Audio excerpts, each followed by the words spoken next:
Versus Geelong. And Selwood putting a lot of time into Oliver in the push and shove department. Max Gawn, Reece Stanley will be the first to go at it. They'll be split by the perfect bounce. And up rises Stanley. Didn't make connection. It hits the ground. First onto a Dangerfield. Slick hands were good to Stanley, and then an upended Selwood kicked Geelong forward. But it's marked by Salem straight away, and he can send Melbourne forward with a careful kick to Viney. Yeah, Salem picked up Gary Rowan early. He's already into his second possession. Not the best looking kick for up to the wing from Salem, but it comes off Zach Guthrie to Pickett, who's dynamic already, and he delivered beautifully to Ben Brown. How good was that? I mean, just such a smart play. Zach Guthrie's entitled to go for the ball in the air, but just didn't get a big enough spoil on it. Then Cozzy Pickett stayed on the ground, little sidestep, beautiful delivery to Ben Brown. Yeah, little things. We don't think about the defensive punches. That ball just had to go over the boundary line. It could cost them their first goal. Instead, the footy is with Ben Brown, playing his 12th game as a Demon. What a journey it's been for him in the last 18 months. He gets the chance to kick the first of the preliminary final. 50 metres out. It's tight. It looks good until the very last moment. It clips the post. And the first shot of the match is a behind. A tough one over 50 metres from a 45-degree angle. But we talked about how crucial those shots for goal are going to be. Yeah, and Cozzy already making his mark. Tui darted in, gave it to Isaac Smith, who clears from the defensive 50. Gawn closes from the side. He went to spoil when he arrived. It's to be one underfoot. Bowie is onto it, sidesteps his way, almost smothered, but he measured the pass off well. Pickett takes the mark. He guides Melbourne inside 50, and McDonald's on the lead, claims the mark. I don't know what Zach Guthrie was trying to do there. McDonald was in front of him. You've got to come up and body him. He looked like he was retreating to the goal square where there was no Melbourne player, but great start from Melbourne. Great start from Bowie as well. Yep. Just nice composure. Both key forwards, we've got to look at it in the first couple of minutes. Tom McDonald on the opposite side of goal. He's 10 metres in from the boundary and 50 metres from the target, and he kicks it into the man on the mark, Zach Guthrie, and then he's tackled out of bounds. Well, he made up for his first error there, Zach Guthrie, by producing a really good spoil. He jumped, and he could have gone and walked straight around him, big McDonald, but that's two blues from Melbourne's two key forwards, but their ball use through the middle has been first class to date. Boundary throw-in just outside the 50 for Melbourne. Little hip and shoulder from Isaac Smith is met by a shove from Brayshaw back at you, and the ball off Smith's hands and returns over the line. So Selwood putting a lot of time into Clayton Oliver at these stoppages, as he did in round 23. Ball on its way back into play. Gawn with prime position, won the tap. Duncan's hands were good. Release Dangerfield. Off half back, he has a bounce with the left hand. A lunge from Neil Bullen impeded the kick, but it lands safely with Hawkins. He uses his left boot. It's wobbly. It almost in with Tui, who's playing against Langdon. Langdon was able just to jump on for the ride, and the umpire was able to keep the whistle away as they slide over the boundary line and out of bounds. Well, that was Geelong's best passage of play. Dangerfield was released, ran a little bit too far, didn't have time to steady. But they get a throw in inside their forward 50. Hawkins doing the ruck work. He was able to manoeuvre Gawn expertly away. A hand pass in haste to Atkins. He has to chase it outside the 50. Gave it to Zach Guthrie. Best he could do was just bang it on the boot. And Clayton Oliver, playing in front of Selwood, takes the mark. And then looks indignant as Selwood was just not so quick to get back off the mark. The driving kick out to the wing, one hand from Ben Brown, didn't mark, but did guide it to McDonald. There was a free and advantage paid. Viney can leverage that, and he's delivered well to half forward. And the forwards are all coming up at the ball for Melbourne. Fritsch with ball in hands. He's pulled the kick over the top of McDonald in the moment. Past. Guthrie's onto it for the Cats. Off to Selwood. Pumps the hand pass wide to Duncan. And now he links it up with Isaac Smith. Bouncing through halfback. Back to Duncan. Kick forward to the middle for Selwood. So some of the prime movers involved for the Cats. He measures off the pass to Guthrie at half forward. And then one defender down. Yeah, for a while they were. They were. They didn't pick it up. It was Hawkins because he went into the ruck and Max didn't come down and pick him up. So no direct kick into the 50. Instead, it sags around for Duncan. Still a long way from home. Wheels out onto the right, kicks into the pocket. Hawkins against Gawn. Gawn made the spoil and knocks it out of play. Well, to me, Jordan, they got the option right in the end, but it was about 5 minutes too late. I mean, he was there, Hawkins. Max was still huffing and puffing, getting down. And in the end, it was a 0-0 draw. Well, you got to get more bang for buck. When Melbourne go inside their own 50 in a shallow turnover, you've got to rebound and catch them out. There's just far too many decisions that were too slow. Melbourne with the only behind so far, but from the throw, and it's knocked down towards Duncan. His kick was smothered. Came back to Harms, dueling it out. The Cats with the heavy work around the footy. McDonald had some access and he used it well to Bowie and then to Oliver to Salem. He was close against the line. Taken over, allowed to be taken over by Dangerfield in the tackle. It's one behind Melbourne. Geelong yet to score. Tyre Power, your trusted tyre experts. Jordan, if I'm looking at the Cats, and I've thought this for a while, they don't get the ball on the outside far enough. It was a problem for Melbourne last year and the year before, but the Cats do kick inside under pressure a hell of a lot. Viney underneath, caught in the tackle of Selwood, taken around a few times too. Now releases it loosely to half back. Pickett's onto it. Zach Guthrie's onto him. Myers had it for a moment, drew plenty of company. Ball it up. There's a lot of numbers around the ball. Both sides sending up players to the contest just to make it a bit of a dogfight early on, which is giving both teams a bit of a spare behind the ball. Tossed up half forward for the Cats. Stanley swatted it toward the 50. They dispute it. It falls to Selwood, who squeezes a kick into the pocket. May tumbles in, doesn't take the mark, but he does have it fed to him by Hibbard. Hand pass loose on the way out, though, and Duncan disrupts the play, knocks it over the boundary. It'll be thrown in for Spitwater. That's what it does. I think under pressure, sometimes Geelong, well, they go forward every time. Sometimes you've got to look laterally to see another out, which then enables you to go forward with a little bit of composure. I just feel like the pressure's so great now. Kick it a little bit off the line where Melbourne defenders set up. Thrown again on the 50, tapped down by Gawn. Dangerfield versus Salem. First win for Salem. Got onto the footy. A fumble from Petrarca allowed Dangerfield to pounce. It's a rush kick inside 50. Tui jewels it out with Langdon. Great tackle, Langdon stuck to the task. In goes May, got a clearing kick for Melbourne. Going to be rounded up by Zach Guthrie. Confronted straight away by Neil Bullen. Heaves it back inside 50. Bowie playing in front of Myers, takes another reliever. He started the game well. Doesn't look overawed by the situation. Made some good decisions with the ball. Good positioning when the ball's not in his area. Now he sends it back towards the wing from behind. Jackson didn't take the mark. Nice work from Menegola until the hand pass, which was wide of the mark. Stanley weaves his way through the oncoming traffic. It's a high ball. There's even numbers at the front. Petty at the back. Jeremy Cameron with the opening goal. It was a roller from 35 metres out and it rolled true. And the Geelong fans erupt around Optus Stadium. It's Geelong 1 straight 6. It's Melbourne 1 behind. And that is on the Tyre Power, your trusted tyre expert scoreboard. Well, Menegola came through a bit of congestion with the ball and was the originator of this thrust forward, which finished with a goal. And it does look as if he's tracking Petrarca, which is an unusual role for him. I won't commit to that call at the present time, but he looks like he's in his area a lot. Yeah, and I think it was when Stanley got the ball as well. Everyone expected him to give the handball receive to Selwood, who was running the other way. And he grabbed the ball and came back against the traffic, delivered the ball inside forward 50. So that's what you're talking about. Don't be predictable further up the field. Melbourne, all the defenders went as if he was going to give the ball to Selwood, but he came back against the grain and found a defensive error in Harrison Petty.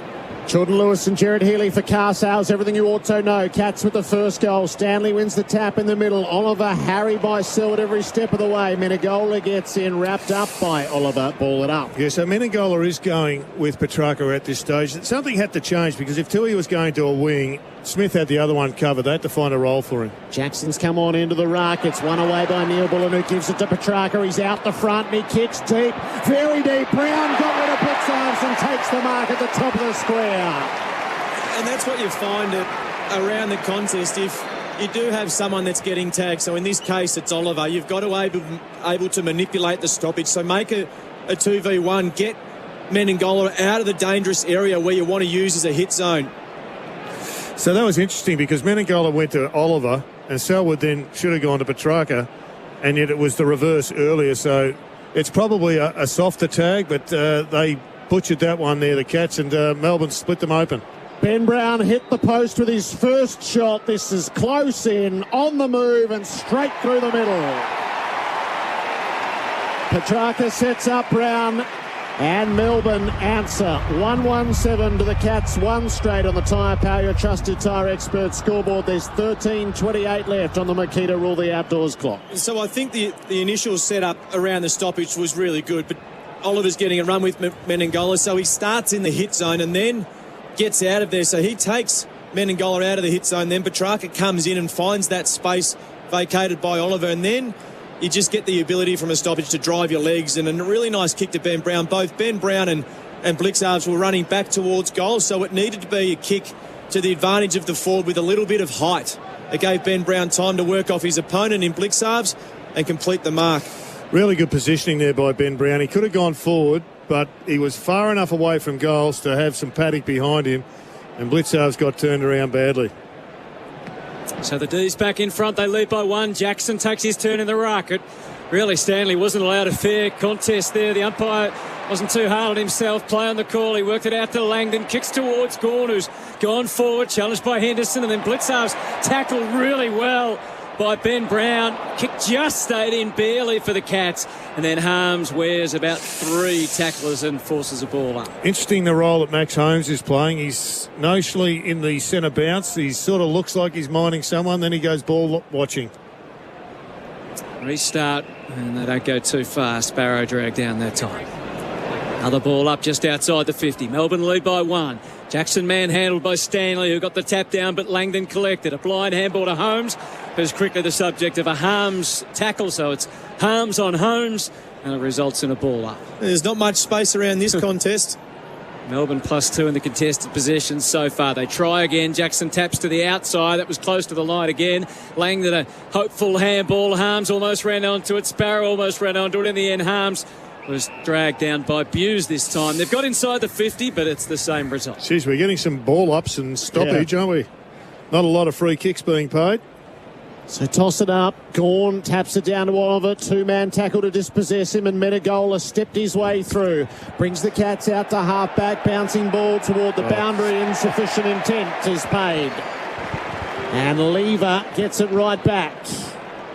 He wheels into the field of play, and he's going to set Melbourne up to full forward. Gawn at the front. Couldn't hang on to the mark. Ball loose at the back. Atkins dispossessed. Holmes has to see it the rest of the way to the boundary. And that will be a throw-in for Spitwater. That's what it does. It's the D's by a point. Max going forward is always dangerous. Henderson, he moved him under the ball, to use the modern-day language. Didn't push him out, he just moved him under the ball. He's back rucking now. Gawn got the tap. Henderson is tackled by both Gawn and Petrarca. Did he do enough to convince the umpire? He did. I tell you what, Cozzy Pickett had a lot of space at that stoppage. You'd hope that they're tighter on him in this one. Well, they're not at the moment. He's buzzing around. Both ruckmen topple over. The ball goes to the front rather than the back.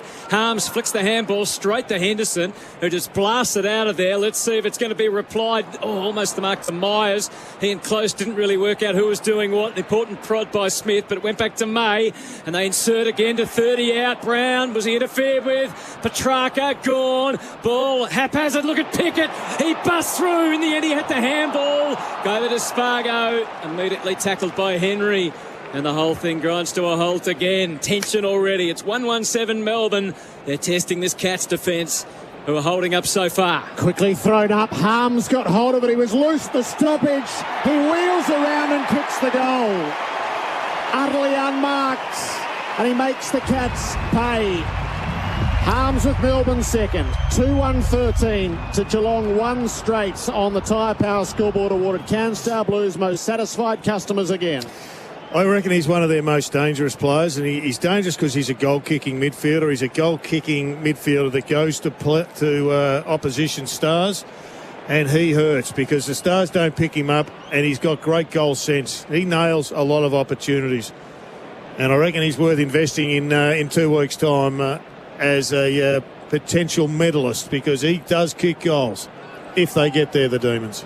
There was just no one near him. No one ever goes to him because he's always going to someone else. I mean, Cozzy Pickett was the dangerous forward that took, I think it was Buse out of that area, and then Harms had a lot of space to steady himself and have a shot at goal. So the Cats are winning the stoppages from a numbers perspective, but the Demons are getting the score from them. Radigalia in the ruck got the tap onto it. Petrarca basically threw that out. The umpire didn't see it that way. Gets a second chance. He's tackled again. The tackle slit. Play on at all costs.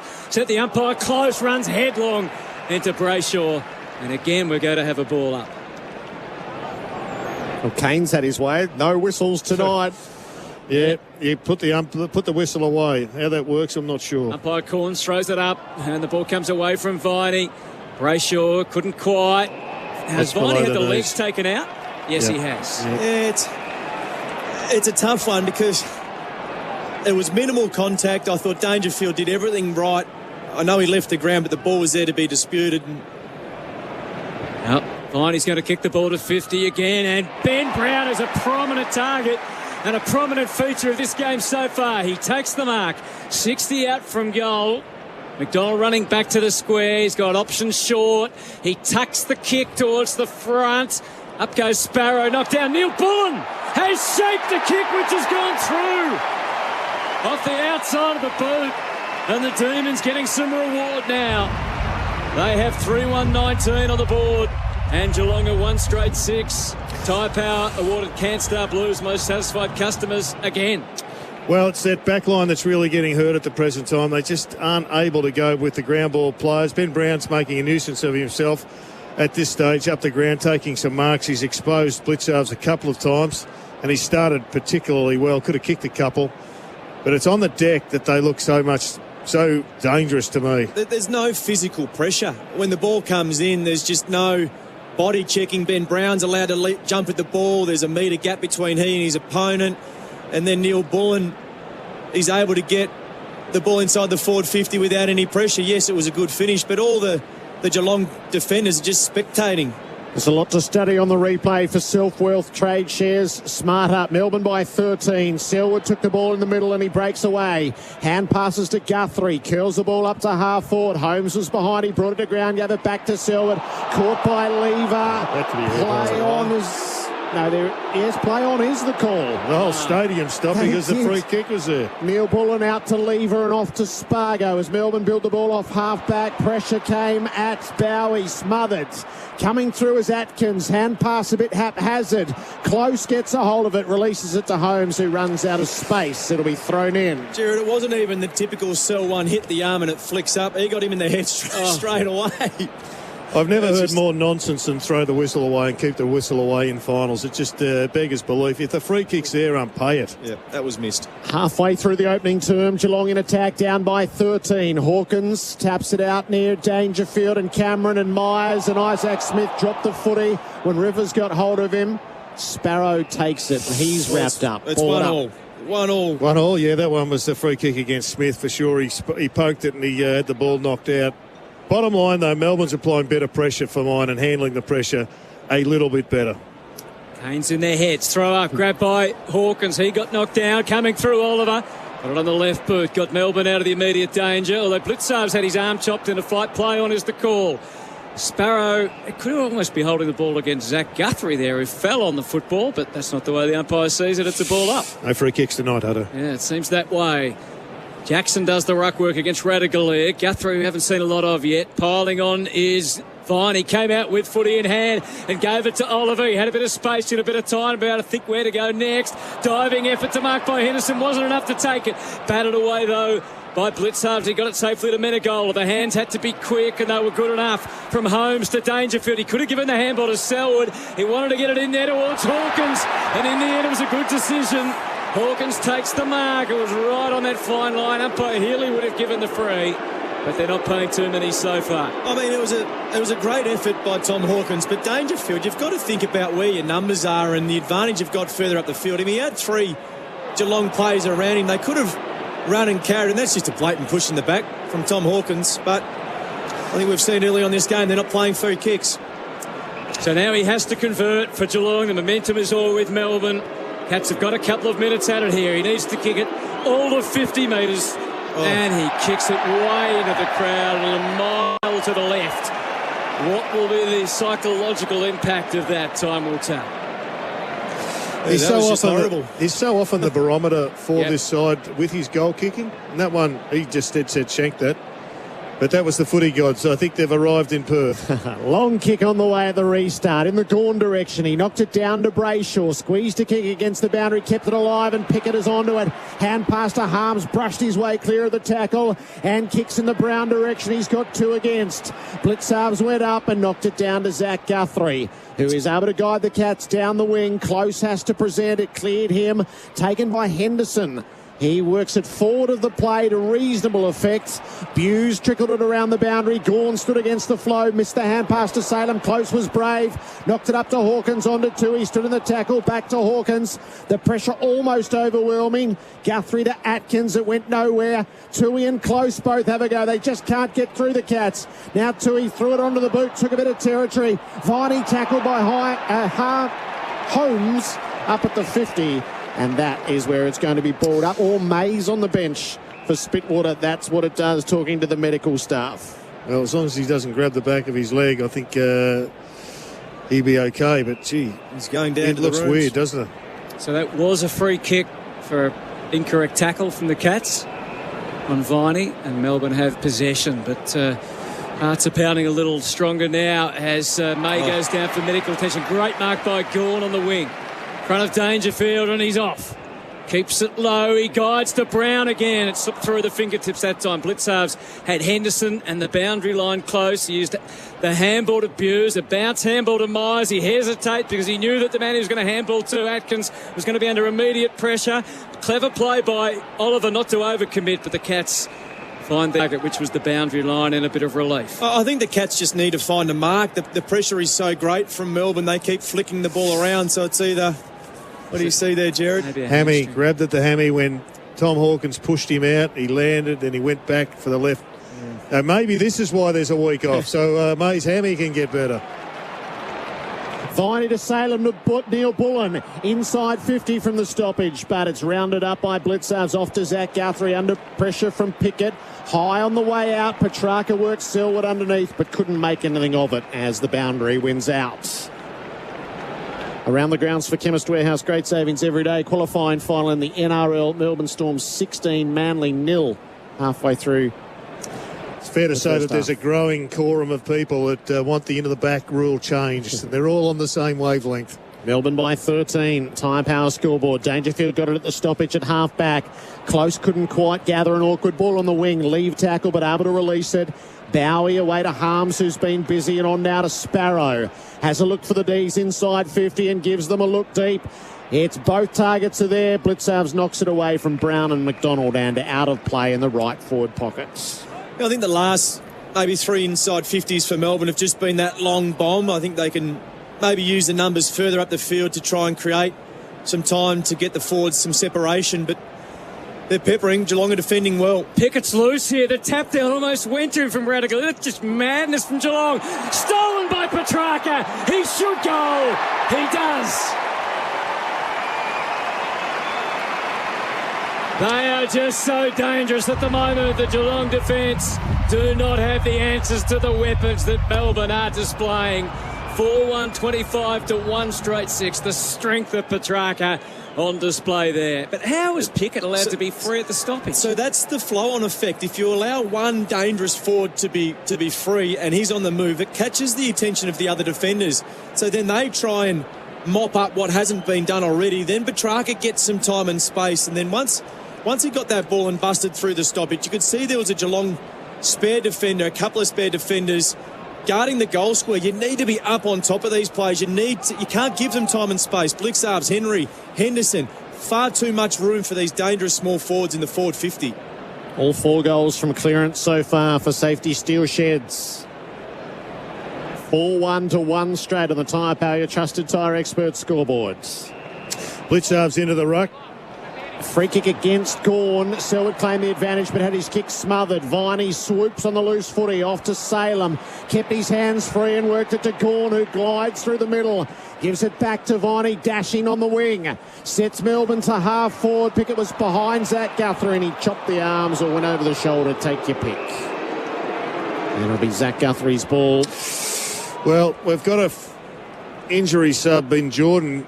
He's warming up, so it would appear as if May's day is done. So that's a story for tonight and for the couple of weeks to come. Zach Guthrie kicks along the wing. Mark dropped by Radigalia. Kick was no good from Lever. It fell straight to Duncan. Out the back he goes to Tui, trying to find a way forward for the Cats. He does a loop, has a bounce, kicks horrible. A flat ball straight to Lever. Who's better with it this time? Up to Oliver, who breaks down the wing. Has a look in the Pickett direction. He missed him with the kick, but he's got it anyway, all momentarily. Slipped from his grasp. He toes it forward to try to give them a look further down the field. Socket off the ground by Blitzow. Straight to Salem, though. They're loose men are everywhere. Spargo takes the mark in the channel. They are getting slaughtered on the deck. And Melbourne's only problem is injuries to their key defenders. Levers looks like it might just be a corky, but he's got some concern with his thigh. When he went to kick the ball, he might have kicked. Oh, yeah, okay. Well, that could be all manner of things there. Hyperextension of the knee, that's not a great look either. But on ground level, Cozzy and Bullen and Spargo are just chopping them. All eyes to Charlie Spargo, who puts up a 5th for the knees. When last they were here in a preliminary final, they conceded the first 10. Tonight they have the flyer. 5-1-31 to Geelong, 1 straight. Tyre Power, your trusted tyre expert scoreboard. There's 4 minutes left in the opening term on the Makita Rule the Outdoors clock. I mean, that kick from Salem, so you initially go inside forward 50, then the ball comes back out. The pressure has been immense in this first quarter, so we just see here Stephen May warming up on the sidelines, but the vision and the composure of Christian Salem to go back inside forward 50 and find Charlie Spargo, but they are just working too hard forward of the ball. They're creating space for themselves, they're remaining on the move. Geelong are just not hungry enough in defence. Henry started on Spargo, gave him far too much space. They end up starting together when the ball goes out to Salem, yet there's a 15-metre gap when the ball hits Spargo. 4 minutes remaining on the Makita clock. Out of the middle, trying to bulldoze his way through. Petrarca socketed to the outside. And on the wing, Harms eventually got the ball to go his way. His hand pass really set up his teammate Rivers under all sorts of stress and strain. They managed to win possession back, though. Bowie had an outstanding opening term. And under all sorts of pressure, he finds Spargo on the wing, who just chips it up along the line. And the leading McDonald gets in on the act. Doubling back up to Lee. Well, the Cats saw that coming, was Bailey Fritsch. Mark taken by Henderson. Full flow through the middle. Adrenaline pumping. He kicked it to centre half forward. Very un-Geelong-like play. And it comes unstuck, although Hibbert can't break away from a headlock from Hawkins. It'll be a ball up. I think Lockie Henderson was just thrilled that the ball was in his hands and he didn't fumble. He's had a nervous start, it's got to be said. And he whacked that ball forward. But the story is Stephen May's on the bench with tape around his hammy. Melbourne by 25. It'll be another ball up in the middle. Which is unusual because normally they go to ice, but the roll of ice is under the microscope at this stage. Tap from Stanley to centre half forward. Bowie's there again and he places the ball out onto the wing. Good spoil from Henry. Got the better of McDonald that time. He followed it up. He decided to keep it in.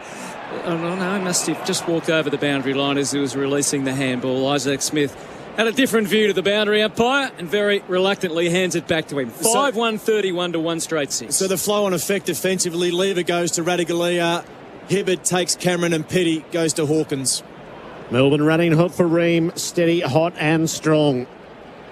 Gawn twice out of the ruck. The second was the spike forward, cleverly knocked on by McDonald to Sparrow to Petrarca. It was devilish stuff from the knees. Off to Neil Bullen and onto the chest of Bailey Fritsch. Well, there's a huge difference between the skill level under pressure from Melbourne and that of Geelong. They are in totally different leagues, and it's just showing. It's amazing you get to this pivotal point of the season and Melbourne are continuing to improve and the flaws of Geelong are being exposed badly.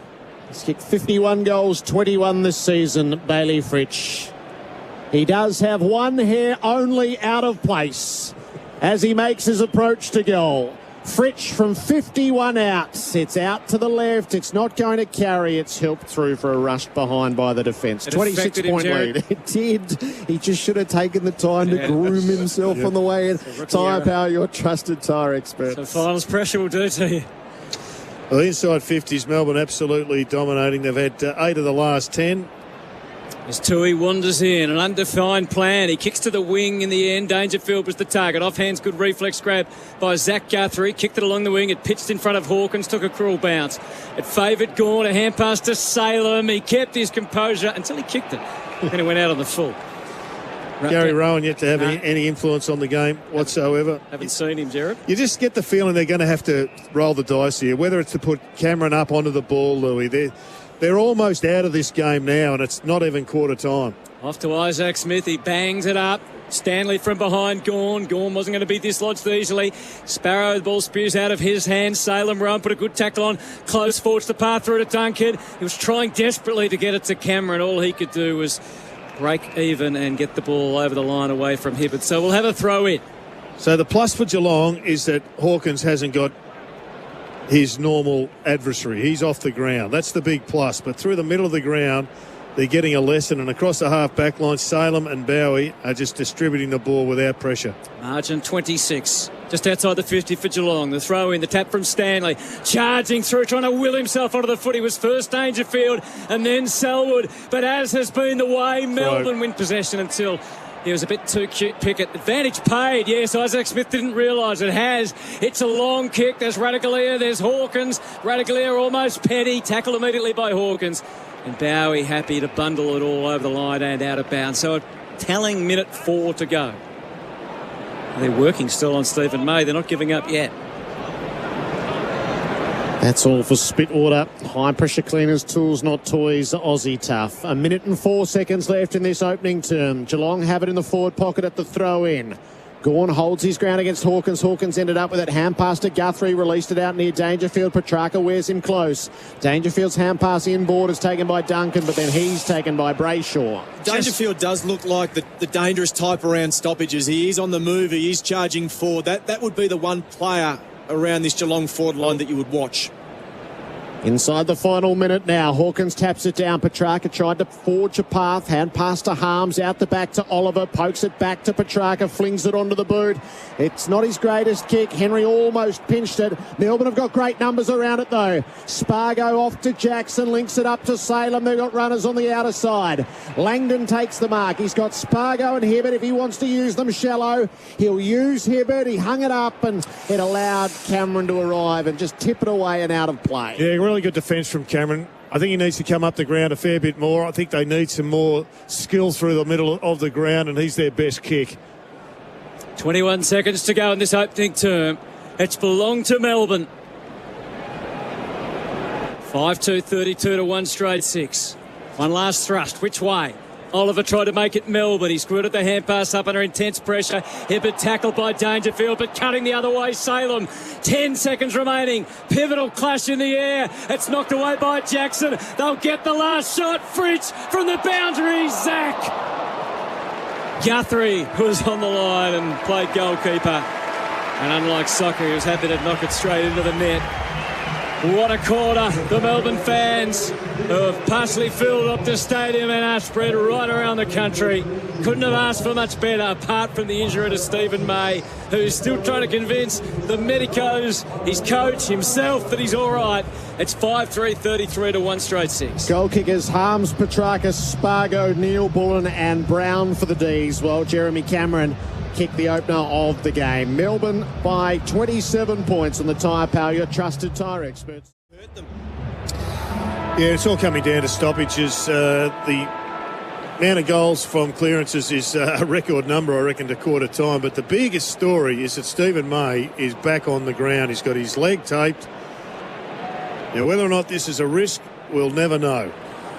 It feels like a risk. It feels like an unnecessary risk. Definitely does. Opening bounce to the second term for Tyre Power. 3 votes. Big footy final sale now on. Guthrie wins the first touch out of the middle for the Cats. It was a high ball to half forward, and Duncan got met with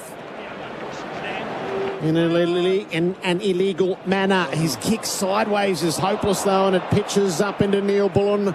He's going to work the interception eventually, but he's sort of coughed it up as Guthrie slides in. It's back in dispute.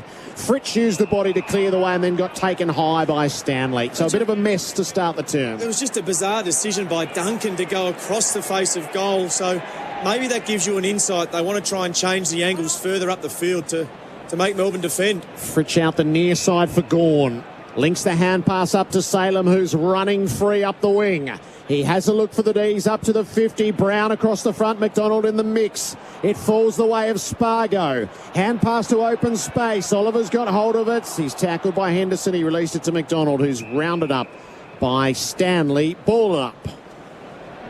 Still look dangerous, Melbourne. I mean, they probably missed an opportunity to handball it to Petrarca. Whacked forward by McDonald at the bounce. It came Duncan's way. Just hacked it back Geelong's area into the middle of the ground. Radaglia was good. He was strong through the core. He was able to release himself from lever. Crazy kick from Myers, as only Graham Myers can do. It went super short and across the ground. Dangerfield got involved a couple of times to affect the full switch. Now Isaac Smith has a big long look forward, but such is their mindset at the moment. He refused to go and played it back to Dangerfield. They weren't able to do this at all in the first quarter, so clearly they're trying to get into their mode here. Yep.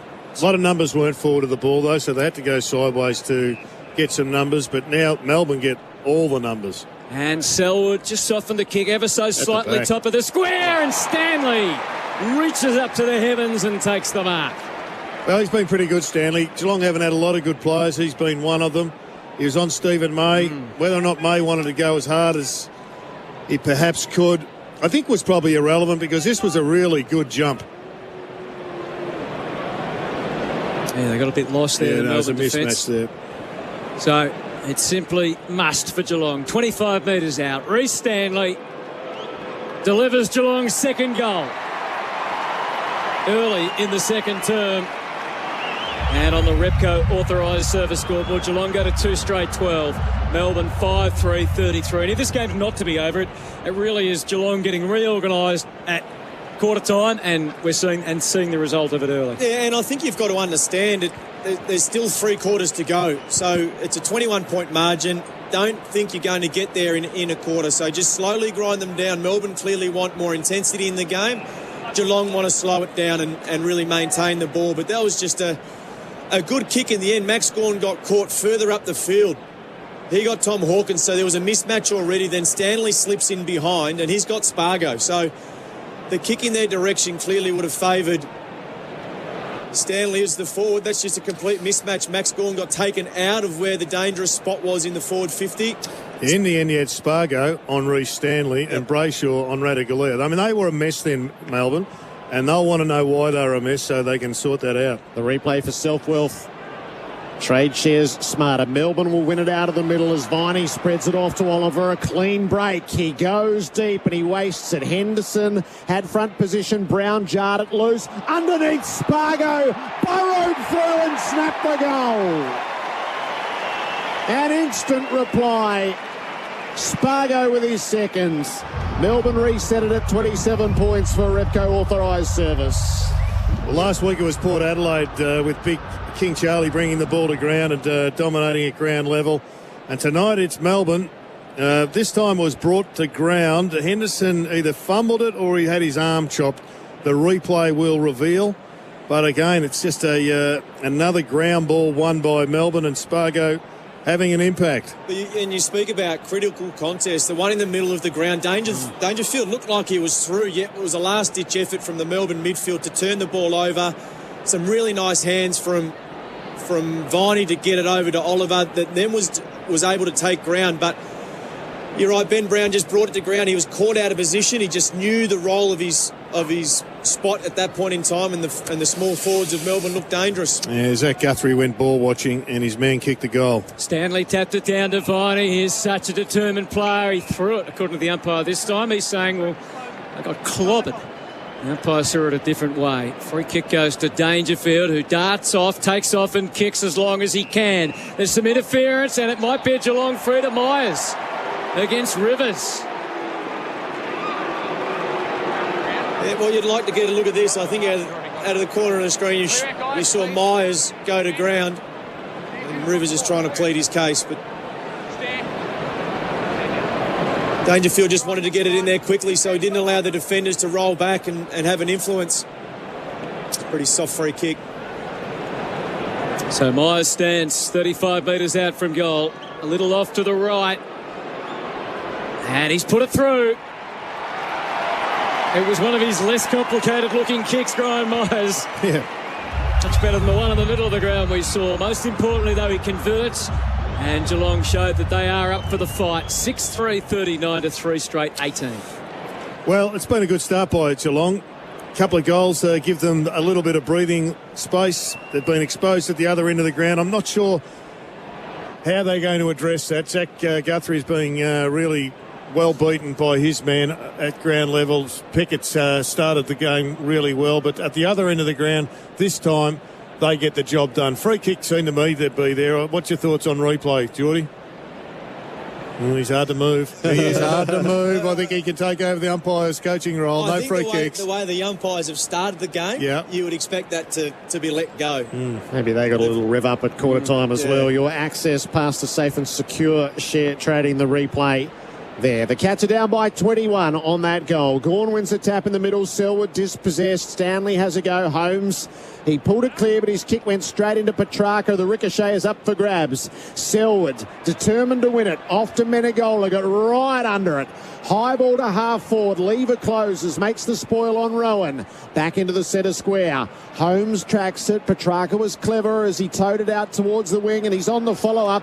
He's the most likely to gather, and he does one-handed. Steps back inside and rifles the pass to Pickett. Zach Guthrie made the spoil. Oh, Melbourne had all the numbers at the drop, but it cruelly eluded them.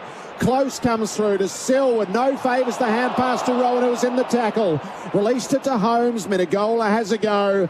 Melbourne unrelenting around the ball. It's tied up on the wing. Yeah, their pressure really is impacting on Geelong's release. They just really are hitting and hoping. At the moment, the turnovers are costing them. It's tough stuff. It's good stuff. It's preliminary final stuff. It's on the wing. Gawn the tap. Rowan tried to force his way through, and Atkins was there as well around the footy, and we'll have a ball up again. 39 Melbourne, 18 Geelong. Empire wastes no time, flicks it up. Stanley the tap, Oliver the clearance. You heard it was touched, interfered with, bounces back Sparrow. Spargo, he pushed off well, kicked inside 50. Doubling back is Henry. Under pressure, paddles. Oh, he was claimed. He was taken over the line. It would have been holding the ball, but the boundary line saved him despite the pleas from Tom McDonald. So let's see at quarter time whether the small forward and the distance they've been able to get inside forward 50 has been addressed. Pickett's still on his own. He's got no man. It's bizarre. From the throw-in, Radically the tap down to Holmes. He's able to control it well enough. Gave it to Duncan. He hesitated. He had no one to kick to. In the end, Cameron's close enough to the boundary line and decided to keep it in, which was a little unusual. Oh, Salem headlong into Myers, and the ball jarred out over the line. I think what they're doing is that it's almost like this sweeper roll. Zach Guthrie was at one side of the pack and Pickett's at the other, but Pickett's running straight at his goal. He's 40 metres away. That seems bizarre to me. Melbourne 21-point leaders for Repco authorised service. And at half forward, Gawn pats it down to Brayshaw, prods it inside the 50. It landed short of the targets. McDonald trying to release it. He stepped out of the tackle. He works at the Sparrow, who went over as he tried to change direction. It's unlucky for Holmes. You're right, Sparrow slipped over and Holmes just fell into his back. There's not much else you can do there. So Sparrow falls over right in front of him and Holmes ends up kneeing him in the side of the head. So it's bad luck, but you probably have to pay it, don't you? Yeah, I think the free kick's there, but there's nothing else. Otherwise, could have done. It was almost taking his legs out if he hadn't have kneed him in the head. Yeah. Bizarrely.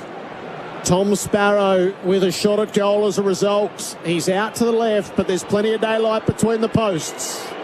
Sparrow takes his chances. Kick. And that's a goal too.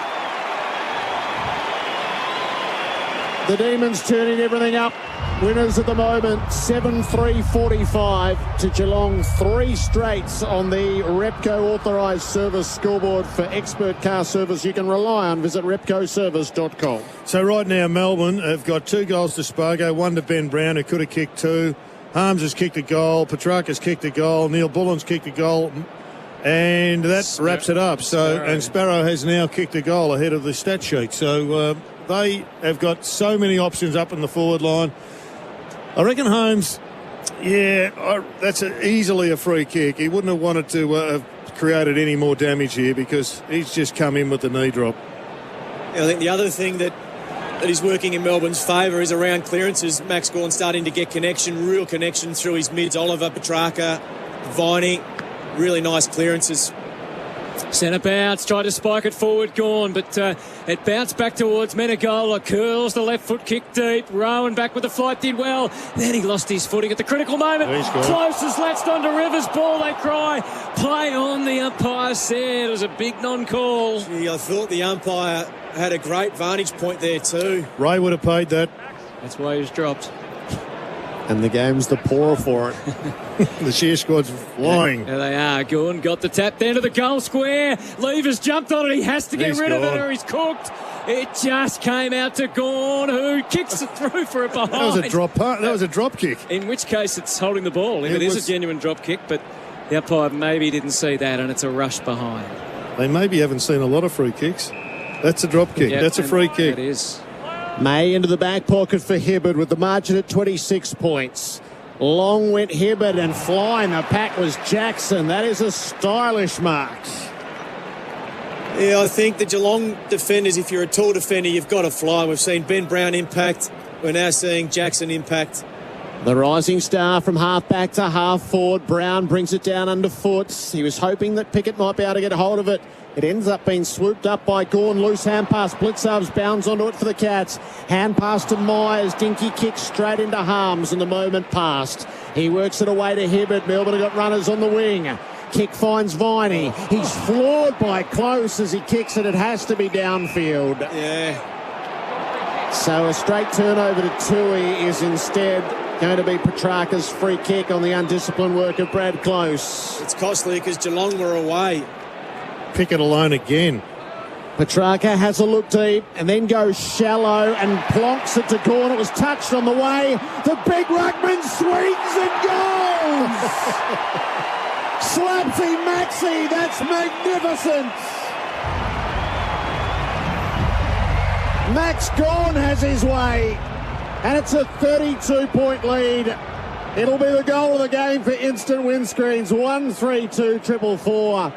Melbourne 8-3-51. Geelong 3-1-19 for Repco authorised service. I mean, this is not being disrespectful for Max, but it just tells you the defence is off when you look inside forward 50. Cozzy Pickett is standing on his own, all by himself. How? There's a touch ball going inside forward 50. Max Gawn can gather it and run around three Geelong defenders and snap it across his body. Well, you just follow Lockie Henderson there, and he is in jog mode. He's in corralling mode. Max just sprinted away from him. He's gathered the football. He's turned around, and he looked like Peter Dacos there for a minute. 51 plays 19. A contender for the instant windscreens goal of the day.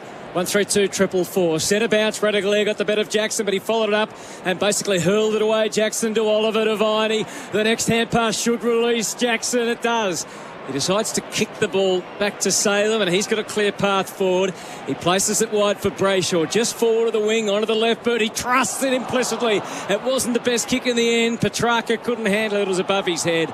And Viney happy just to wear the contact, knowing that he won't get a free kick paid against him. They're running on top of the ground, Melbourne. Yep. They're spreading from the contest far greater than what Geelong are, and that just may be the benefit of having that week off. Radaglia the tap. Oliver was threatening. Now Dangerfield on all fours. Got it out to Radaglia, desperate to find a teammate. Gave it to Isaac Smith, who was running the wrong way. Guthrie got tackled, but kicked it well enough. Up to the wing to Close. He looks forward. He's got Jeremy Cameron just forward of the 50. Hawkins is a mile up the ground as well, and he doesn't like either of those options, so he makes it Cam Guthrie's choice instead from further back. You'd still like to see them go forward in that instance. I mean, there was 1v1s forward of the ball. Back your forwards in. Guthrie kicks super wide to Hawkins, and Petty was able to get a fist in. Hawkins can't believe he hasn't got a free kick for that. Yeah, this is where you just worry that Tom Hawkins might give away a free kick, so you've got to get over to him and calm him down. Well, he felt like he had his jumper tugged, and no free kick. Boundary throw in for Spitwater. That's what it does. Gawn has front position down to Viney. He had a fly hack at it and it was effective. Zach Guthrie ended up with it for a moment on the wing and then coughed it up. Petrarca to Sparrow, battered down by Dangerfield. It falls over to Neil Bullen and he carved a path. Spreads the ball out to Viney, trying to knock it on, and he does. He'll get a free kick as well, as he was taken high by Henry. Yeah, he slipped there, Jack Viney. Wasn't really Henry's fault, but the free kick was there with the accident. So Viney at left half forward for the D's. They are running hot for Ream. Ream over 80 years manufacturing in Australia. Kick comes inside 50. The target was Fritsch. It was knocked away by Henderson. It's 35 around from the Melbourne goal. They led it by 32 for Repco authorised service. So the question is, what are Melbourne concerns at the moment? They're winning contested ball. They're winning scores from clearances. And they're winning in that forward line because Cozzy Pickett doesn't want to have a man. No one wants to pick him up. From the throw, it came down to Brayshaw. A hand pass, and then Sparrows bundled over the line by Joel Selwood into the artificial turf. You're right, though. They're clearly playing. They're worried about him running through the stoppage. Staying goal, Guthrie's staying goal side. But I still think if Pickett gets the ball, he's within 30 to 40 metres. That's a shot on goal. And he can choose his path forward, too. He doesn't have to run where Guthrie is. So it remains a danger for the Cats. Throw in again. Stanley was able to knock it away from McDonald. Duncan edges a kick forward, but it's still in a dangerous position for Melbourne to launch. Neil Bull on a hand pass. Brayshaw straight back to close. Back to Brayshaw or Atkins. Put the head down, try to force the issue on Salem. Wouldn't be denied. The ball squirts out fine. He just lugged it forward again off the ground and well juggled by Henry. Barely a required distance, but the umpire pays the mark. And because they've been defending Geelong for a period of time, when they get a chance to explode and open up the ground, they're just too fatigued. Henry kicks back to the wing.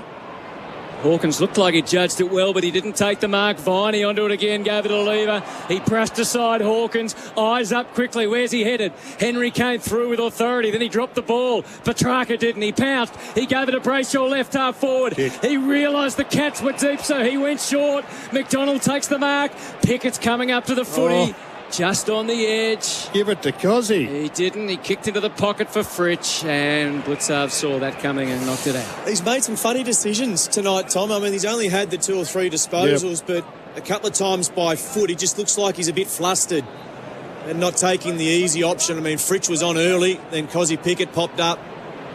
Just beyond the halfway mark of the second term of the Makita rule, the outdoors clock. Jackson taps it down. Harms tried to get through, got his boot to it. It didn't go far. Holmes knocked it to Duncan, who's taken to ground in the tackle. Hand pass to Dangerfield. The Cats should get it out of half-back, but it's a scrounged kick, and it lands straight with the unmarked May, who misses his target to the side and lever, and it is out of play. Well, the really positive news for Melbourne is that Stephen May is nearly through the second quarter, and the hamstring has gone away. Whatever the twinge was, it's no longer twinging. 32-point margin in their favour. Thrown in on the near wing. Gawn cleared the way, took it, kicked it high into the air. It floats a little forwards. Blitzarv sees it away from Jackson. Throw it in again. He's having a big say, Max Gawn. I think he's being more aggressive with his tap work now, getting the ball forward and just interchanging with Luke Jackson. Jordan Lewis for car sales, everything you ought to know. At the throw-in, Jackson got his hands to it first. Harms had to go. Oliver hand passed over his head to Jackson, who's into the clear. He's got the link-up hand pass going. Bowie pops it inside 50. Brown worked underneath it. Pickett got rid of Zach Guthrie. He's been threatening, and he strikes. Cozzy's on the board. And one fancies that won't be his only look. Melbourne by 38 points, just beyond the halfway mark of the second term. 9-3-57. Geelong 3-1-19 for Repco authorised service. Well, Melbourne pushed Luke Jackson up to that stoppage, which meant that they had an extra defender. Henderson notionally was the spare man in defence, but it just goes past them, and it's not like there's long bombs coming down and you've got another bloke sitting there. It's on the deck, and they are just walking around, and Cozzy's getting full congratulations from them all. It was Henry once again, and I mean this is on repeat. So Henry starts with Cozzy Pickett shoulder to shoulder, yet when Cozzy gets the ball, Henry's 15 metres off. So they're just not hungry defensively, and Guthrie gets made to look like it was his fault. But Henry, you've got to be better in that situation. They've kicked the last 3 goals and just about blown this apart out of the middle. Jackson got the tap. He followed it up. He was met by Selwood. Then Langdon latched onto it. Handball forward. Petrarca's got the path. He socketed once. The bull. The demon bull. A hand pass to Jackson, whose kick was too low. On the left. And it allowed Blitzarves to save the day for the Cats. It was a little curious. Off to Zach Guthrie. Off the instep. Oh, no. The lunge from Brayshaw. He didn't take the mark. Zach Tui, a hand pass. And Atkins comes wandering out for the Cats. It was a good-looking kick down to Radaglia, who was able to grasp the ball with Petty in close attendance. 9-3-57 Melbourne, 3-1-19 the Cats. They don't have too many answers or options at the moment. Radigalir just kicks it to where the numbers are at centre half forward. Stanley has to fly. He didn't take the mark, and quickly the Demons into it again. Bowie, a rush kick. Henry was able to shred himself of opposition that time. Got to the footy, then Langdon just gave him a gentle shove, one possession back, and gave it to Fritsch, and the D's are on their way again. It landed in front of Neil Bullen. It bunted up to Oliver. Neil Bullen wore the contact. Oliver out to Fritsch. Perfect to half forward for Brown. Harms is going forward. Petrarca's going forward. Brown's going to put it in deeper than that. He spears a pass into the pocket. Well handled by Spargo. Centres it up to Petrarca. And it is all too easy for the D's. Yeah, and once again, Geelong had a spare defender inside their defensive 50. And even when Fritsch slips over, Henry gets the ball. Langdon just works so hard to get there and help and assist. And then Fritsch continues on with the play. And when Petrarca marks that ball, there's 5 Geelong players that are standing around him trying to blame each other. They are so far off defensively, it's not funny. Disposal number 17 coming up for Christian Petrarca. He's to the right of the goal front. He makes his way across the Telstra logo and delivers from 48. It's no good. It is out to the right and through for a behind. The margin is 39 points for Repco authorised service. There's 6:35 to go in the second term on the Makita Rule the Outdoors clock. Really, the only blemish of the first half from Melbourne. Yeah, and from him, it's probably the only thing in his game he just needs to be a little better at, isn't it? Short from the Cats on the way out. Tui to Guthrie. Zach. 9-4-58 plays 3-1-19. Still 6 minutes remaining in this second term. Great to see a full stadium, isn't it? It is. It is awesome. And to hear it around the country on AFL Nation. The kick goes back to the wing. Dangerfield threatened in the air, couldn't take the mark. Underneath, Menegola was able to win it, fumble it, win it back, and then rush a kick forward. And suddenly Melbourne through Rivers are surging the other way. Fritsch nudged Henry. No whistle, and he got clobbered at the head and the hair. Oh, look out. Not the hair. Free kick to Fritsch. 40 metres out from goal. Probably only you can relate to him, Hutto. Yeah. But Pretty sure he modelled it on me. Jeez, it was a pretty crude tackle. It was probably a push in the back miss. Yeah, it was. No doubt about that. But they're not missed. They see them and they ignore them. Yeah. You're allowed to do that now. It's a new rule change. So Fritsch brushes. I wonder if Dan Richards is ever going to answer the phone and come on to Sports Day and answer his critics, because he's got a few at the moment with his push in the back. So the Storm are dominant and the Demons are dominant, and Fritsch can add to all of that from 40 metres out. And they've just missed a couple of shots as that one drifts left, and Tom Atkins gives him an absolute gobful. I'm not quite sure why you'd be doing that right now, Tom. I think it was because he had a bit of hair out of place. 40-point margin, 5 minutes to go. Tui pumps it in long. Dangerfield tried the contested mark against Petrarca, who just did enough. And it is out of bounds. So it's Storm 24, Manly 6 as they start the second half around the grounds for Chemist Warehouse. Great savings every day. So Jackson into the ruck, up against Stanley. Max having a rest. Right half forward for Melbourne. Stanley got his hand to it, but underneath, Viney wins the footy, tumbles it inside 50. It bounces up to Brown, hooks it around the corner, and he misses to the right, just across the face of goal. He's kicked 1 goal, 2.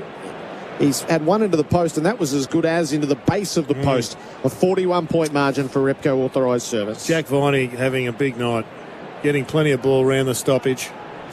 It's not quite at the 44-point margin yet, so the Cats are still a chance. Short on the way out. Guthrie back to Smith and then bang up. He's taken an aggressive line. It's going to fall short of lever. Well done, Dangerfield, to put the spoil. That just brings Petrarca into action. Not once, but twice. He's disrupted a second time. It rebounds back to Viney, who flicks the handball to McDonald, who walks around Atkins and Buse and got a quick kick towards full forward. Ben Brown tried to hustle through. Blitzars was able to cling on for long enough. Got to keep it simple, I think, Tommy Mack. He's just give the handball. Yep. Don't worry about being too complicated. Just get it forward. Game's in control. Blitzar's out to Tui. He finds the run of Selwood on the wing. Took the mark, pulled up. Dangerfield presents for him and he takes off, runs around Lever, has a bounce, delivers it inside the 50. He's tried to place it for Cameron, who flew, dropped the mark. Petty tackled and then let go by Ratugolea. So Petty found the way out and Melbourne might build. Here comes the near side. So no one came up to Dangerfield then. He's on the burst. It was 2 long bombs. Not Ratugolea long bomb and Jeremy Cameron charging up, making an option. Brayshaw to Spargo, who kicks it long down the line. Brown presented underneath Brayshaw again. Takes it over the boundary. It'll be thrown in with 3:20 to go in the term. It is Melbourne by 41 points. 9.660 plays 3.119. Repco authorised service. Car service you can rely on. Visit repcoservice.com. Simon Goodwin still barking out the orders at close quarters to where this throw-in takes place. Isaac Smith able to jolt it clear, but Melbourne's persistence was good this time. The bounce of the ball goes back Geelong's way. A dumped handball from Duncan to Selwood. He kicked down the wing, almost an accidental mark for Dangerfield. He had to turn tackler because Melbourne win the ball back that was in dispute. Viney's having an outstanding quarter. Kicks to the wing. Petrarca was holding on to Kolodjasny, and a rare minor victory for the Cats. Very minor. And it all, he was dicing with death. He was dicing with Pickett. The Cats able to work their way through, though. A hand pass from Smith. Buse on the full wind-up. Slipped over. Got back up again, and off the left boot, he's able to chip it to Tom Hawkins as a welcoming chest, but it's a tough kick coming up for Tom. There's been a fair bit of slipping on this ground over the last couple of weeks. I'm not sure why. And it's not as if there's a heavy dew, but a lot of players have gone to ground. He was a dominant player here for the Cats last week. Kicked 5 goals, 1 after 2 against Port. Has a good record against the Demons. Kicked 20 goals, 7 in fact in 7 games at this venue. Cats desperately needed. He's 10 metres in from the line. Normally for a right footer, he's in the perfect place. And Tom Hawkins gives the Cats some faint hope. 4-1-25 Geelong. Melbourne 9-6-60. So a couple of misses at Melbourne's end. And then Geelong kick truly. It's back to 35 points. But it was braver with the ball, and yet it didn't nearly come off. Pickett could have got a hand of that. It would have went down the other end. But it's the change of angle further up the field. It's a little bit of risk involved in the play, but you can see the reward. You open up the other side, you get Buse involved, you get your running half-backs, you don't get a Melbourne defence that's set and can come off their men. So it was a kick from Kolodjasny. Risky kick to Duncan, but then the play keeps flowing and then Smith gets involved. That's a hard ball to defend.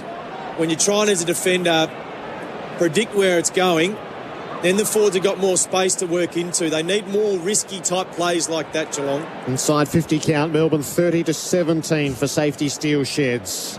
They led it by 35 with a couple of minutes to play in the half. Stanley and Gawn back in the middle. Gawn won the tap.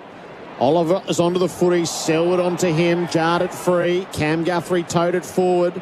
Not gathered by Rowan or Dangerfield. He might have been pushed in the back.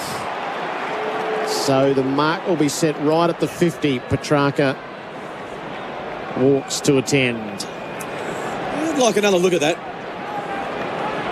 Take a look for self-wealth trade shares smarter. A little bit of an exaggeration with the free kicks there, and he's within his distance. So this is an important finish to the half. Oh. So 3 behinds in a row to Melbourne. The Hawkins goal, and now the Dangerfield long shot. To build on that notion of faint hope. Dangerfield from half forward. Gives it all he's got. It's across the face. It won't score, or almost marked by Stanley. It couldn't quite cling on at the last, and it spills away and out of play. Gee, you did well, though, Stanley, to get 2 hands to it. We're just seeing a replay of the Dangerfield free kick. Definitely accentuated, but you can see why it was paid. From the throw-in. Who's on the move? Dangerfield to one side. The tap goes to Guthrie. Hacked it out of the air. The highest of ball. Isaac Smith drifted over the pack. Cleaned up his teammate, Gary Rowan. Got back Gaz and took the mark. Now, what were the Melbourne players saying? I think they were trying to say to the umpire that one of their defenders was blocked, and I think it might have been Rowan that... Oh, he took out... It's not a free kick, though. Because Rowan was going back for the mark. Yeah. Yep. So Smith simply must for the Cats. 40 seconds remaining in the half. It's a pure strike, or pure enough.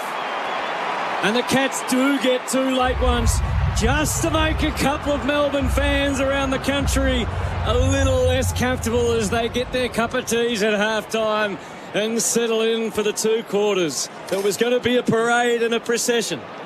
Well, I reckon I might have just heard a little bit of a squeak about 10 minutes ago. I thought it might have been a floodgate opening, but they've come back pretty well here, the Cats. Melbourne have given that opportunity by their inaccuracy, but they need a big lift around the middle of the ground. Duncan's doing well. Dangerfield's doing well. Not a lot of damage, not enough damage, but a big lift from Cam Guthrie. Men and goal are just 5 possessions. Needs to find some more footy. You can't go through the middle of the ground and not be getting 12 to 15 possessions in a half of footy. 4 goals each for the term. Melbourne by 29. Thumped into the turf at Optus. It rises high. Stanley wins the tap. Selwood grappling with Oliver. Dangerfield worked off it. Stanley the same fate. Cam Guthrie, he was able to prod it forward. Myers tried to hack it off the turf. Selwood knocked it on, but Salem stood against the flow. Creative hand pass to Petrarca and off to Viney. Kicks Melbourne up to half forward. Trying to give Fritsch a look. Kolajasny led him to it. He's tackled to ground. Had to release toward the boundary. Buse is there to gather. He toes it around that boundary line and it goes over on the stroke of the halftime siren. Hello, you see a lot of Geelong. Have you ever seen Ryan Myers actually handball? Does he have that in his repertoire? Only if it's about 100 metres out from goal, Jared. But not very often. So a 27-point lead becomes a 29-point lead at halftime. Melbourne 9-6-60, lead Geelong 5-1-31. Spargo's kick 2. There are singles to Harms, Petrarca, Gawn, Neil Bullen, Sparrow, Pickett and Brown.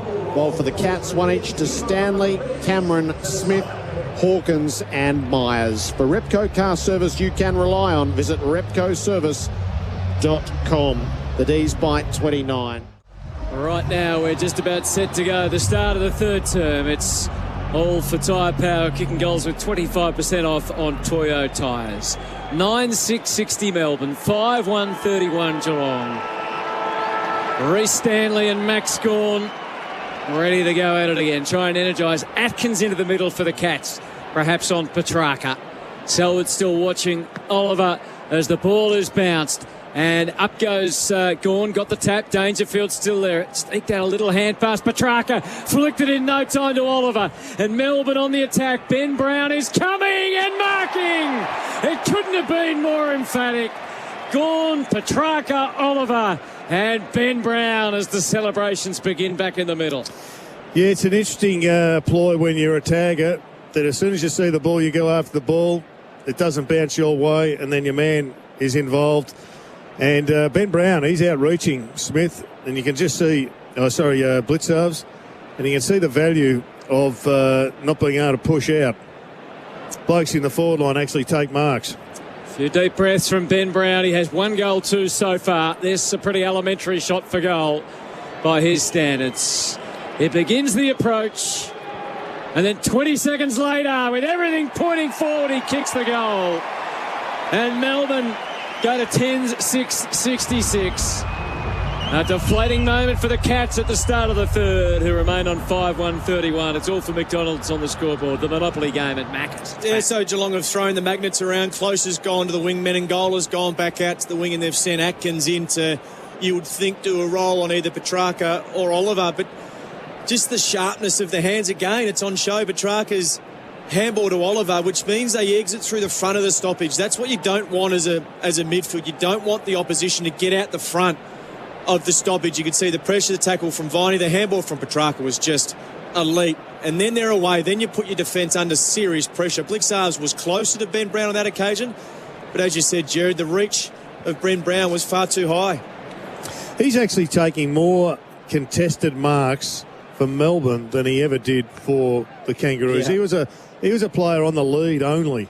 A crucial moment for New Farm Australian through and through. Dangerfield wins the ball in the middle, but he wastes it as he kicks it out particularly wide near half forward, and it runs away from the long-sleeved pair of Close and Langdon out of play. That's why numbers can be confusing, because you do look at the centre bounce clearances. That is a clearance for Geelong, yet they end up on the wing with another stoppage. Melbourne by 35, thrown into play. Gawn tapped it down. Shark by Duncan, released it under pressure. Atkins pulls it clear. The Cats will go inside 50. Cameron has front position. Radaglia plays as rover, but his hand pass is knocked down by Salem. Radaglia dispossessed him in a firm tackle. Oliver to Bowie, couldn't clear the area as Rowan laid a smother. Duncan has the footy. They set upon him, ball it up. Well, he is a player that needs to get into the game. Gary Rowan hasn't touched the ball. Do you throw him in the midfield? Get him up around the ball, use his pace. 0 on the stat sheet for safety steel sheds. Oliver comes through the stoppage. Hand passes to Bowie. A simple enough clearance out to half-back. McDonald knocked it to the advantage of Harms, who fumbled and left it behind. Henderson to Atkins. The Cats throw it back inside the 50. It bounced over the top of Radaglia. Patted down by Lever for Gawn. Towed away by Hawkins. The Cats have got it near the goal line. Isaac Smith's kick is smothered. Desperate stuff from Hibbert and Bowie as they came across his boot. And it is a rushed behind. Margin 34 for McDonald's. The monopoly game at Macca's is back. Game on. Brilliant handball before from Oliver. He was tackled, but he knew that he had a player 4 or 5 feet away, and he just waited till he was swung around and delivered it to him. Salem sends it right up, deposits on the wing. Gawn had a piece of it. Petrarca was the one that took it off him. And then Oliver was running and had momentum up as a received, and quickly saw on the horizon Ben Brown, who takes the mark, and it's Langdon run past to receive the handball. It was a little bit disrupted. It really set Viney up for the tackle, which Buse executed well. Close pounce to handball to Dangerfield, forced back, shuffling Blitzarves. It's just a kick in hope. It went straight to Langdon, and Petrarca is off. He's got Joel Selwood covered, and he delivered beautifully inside 50. And that time, Fritz did not have a hair out of place. And Selwood's drawn attention on the wing after his clash with Langdon. Another 50-metre penalty. Yep, so that makes it a guaranteed goal to Melbourne, and Bailey Fritsch on the line. So we'll wait for the replay. Selwood thought he was hardly done by it. He obviously retaliated. Cost them 50. Made the goal a certainty. And just about made the match a certainty. It's a 40-point margin. I can hear the fat lady in the distance, Jared. 11-6-72 to 5-2-32. Yeah, she's gargling. In fact, I think she was gargling 25 minutes into the game. But she was polite, has sat down until after half-time and given Geelong every opportunity to make a statement. Well, unfortunately, the only statement being made right now is that by Melbourne, who are pushing themselves up as the short price favourites for the flag in 2 weeks' time. Petrarca and Oliver, they're some of the most amazing contested and contest players I've ever seen. The way they can get out of these contests is unique. They've got such quick feet and they've got quick hands. They've had a replay of the Selwood one. Not a huge amount in it, but... well, I think he's hard done by. Yeah, you give the umpire an opportunity, they're going to take it. Self-Wealth trades that. Matter Viney out of the middle to Petrarca on the burst. Steps back inside, gives it to Gawn. Will he from 55? He will! He can! He does! Oh, Max has got an eye toward being the first premiership captain since Barras. And he is doing it in style. That's devastating from the Demons as they bump it out to 46 with the clean break. Another goal from a stoppage, Jordan Lewis. And something that I've never seen Gawn do. That's an unbelievable goal, isn't it?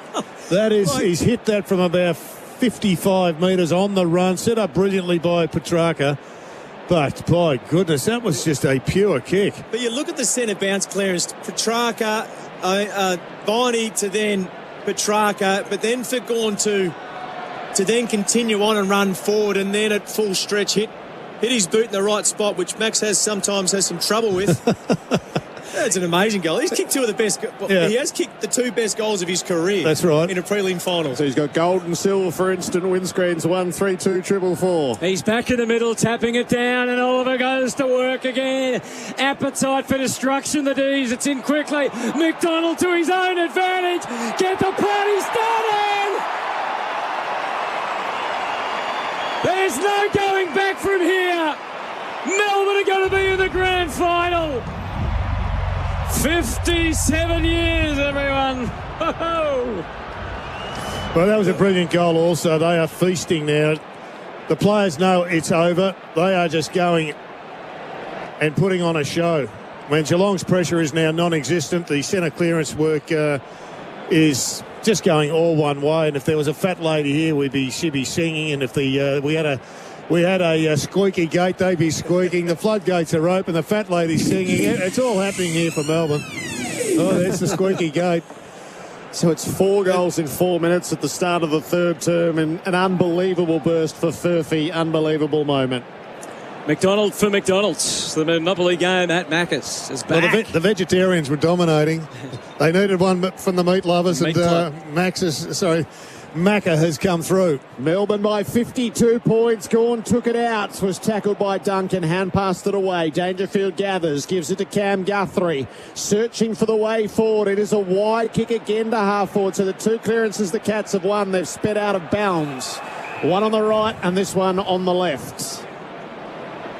Throw it in for Spitwater. That's what it does.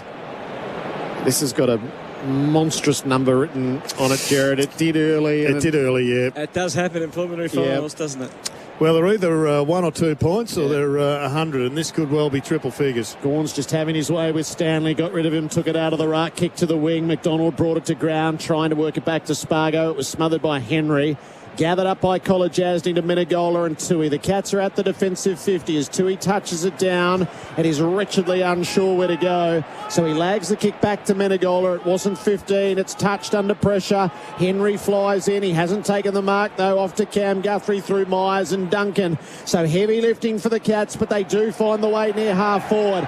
Kick to Rowan, who gets the Bronx cheers. Inside 50, a stumble from Hawkins. Spoil made by May, and Brayshaw's onto it at the defensive 50. No synchronicity at all for the Cats forward. Corners everywhere. Now he's clearing out of defence. McDonald versus Henry, call it a draw. Zach Tui had some impact there. His gather was good. He fooled a few going one way, then flicked the hand pass to Menegola. More of the same to Holmes. He's done pretty well to wear that and keep on going, but Salem tracks it down. Good turn from Dangerfield. Equally good tackle from Salem. Met the moment, and now Holmes has got a handball, and they can kickstart it again. Brayshaw, in fact, decides to leg it out of defence. He's had 2 bounces. He's had time to ponder and deliver in front of Ben Brown, who is killing blitz arms at the moment. He marks forward to the wing. Next in line is Petrarca, who's going to take the mark at the intersection of the 50 and the boundary. And it all started with Harms getting the ball from inside to a fair way outside. And when the history is written about Melbourne, if they go on to win the flag, it will be this change where they were all bees to a honey pot, and every coach was coaching numbers into the contest. And it was explained many times why it wasn't working, and no one was listening, it seemed, from the inside. And then all of a sudden the penny dropped, and it's been a huge change. Oh, Petrarca blew a tyre as he kicked that. Grabbed by McDonald, almost dacked. He doesn't have it. Well, if he had a shot, he hit the wrong part of the ball. It sits at the top of the square. Isaac Smith in dire pressure. There's only so much they can take. He handballed to Henderson, who absorbed it all. It's a baller. So, Jordan, take us inside this development, because I suspect you've had a fair bit to do with it. Yeah, and I think we'll let this particular play unfold. Deep forward, Radagalier against Gawn. Free kick to Max.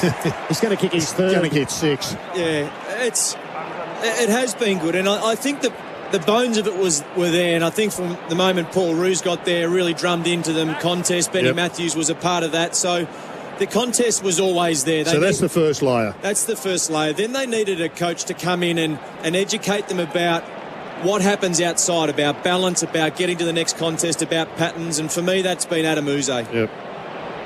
Here's one of footy's great characters, Max Gawn. It's a simple shot for his 3rd goal. Replay from Geelong. Strolls in and slots it. The Cats are gone. It's a 58-point lead. 14-6-90 to Geelong. 5-2-32 for McDonald's, the Monopoly game at Macca's. There's 13 minutes and 11 seconds to play in the third term on the Makita Rule, the outdoors clock. And I think it's an important process, because when you're a new coach taking over a side, what do you focus on first? And I think it's a really good look into where you start. Get the contest right, then you can build your game out from there. And then once the the games unfold, the season unfolds, then you can add in players. So they've added in Lever and May clearly, as we see Stephen May having subbed out, I reckon. Yeah, I think that's a smart decision, and you can see James Jordan warming up, but I don't think Stephen May is no longer needed. You take the conservative approach with that one, but then the other factor, I suppose, is players understanding that they need to give more to the team and expect not much in return. A lot of time to play out. Blitz halves the tap, gathered by Dangerfield, who gave it to Selwood. Left foot kick in the direction of Radagalier and Cameron. They flew from opposite angles, gathered at his feet by Hawkins. Penny in the end, though, emerged with a footy. Gave it to Salem, who tossed up the kick to Petrarca, who tracked it down in the air. They have defended really well, and this hasn't been the 6 defenders that have defended. Everyone has bought into the defence. Max Gawn's even been back there at times. It's been relentless. Yeah, Petrarca has, Oliver has at various stages. Kick lobs onto the wing.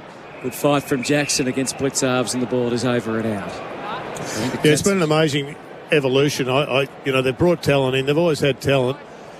This was why 2019 was such a frustrating season, watching them go from preliminary final to really almost imploding because not a lot was going right, but it's taken a little bit of time, but gee, they've got a pretty good machine right now. Blitz halves into the ruck now for the Cats as they continue to throw the magnets around. A rush kick is marked by Langdon. And Langdon's been a great addition as well. They desperately were looking for one. They thought Adam Tomlinson was going to be it. He wasn't firing, and you feel for Adam right now because he's one that's going to miss out. Gave it to Rivers, who gave it to Saylor. Mac Devine, he posted up well. Good fight from Atkins, but great strength and sheer arrogance from Salem.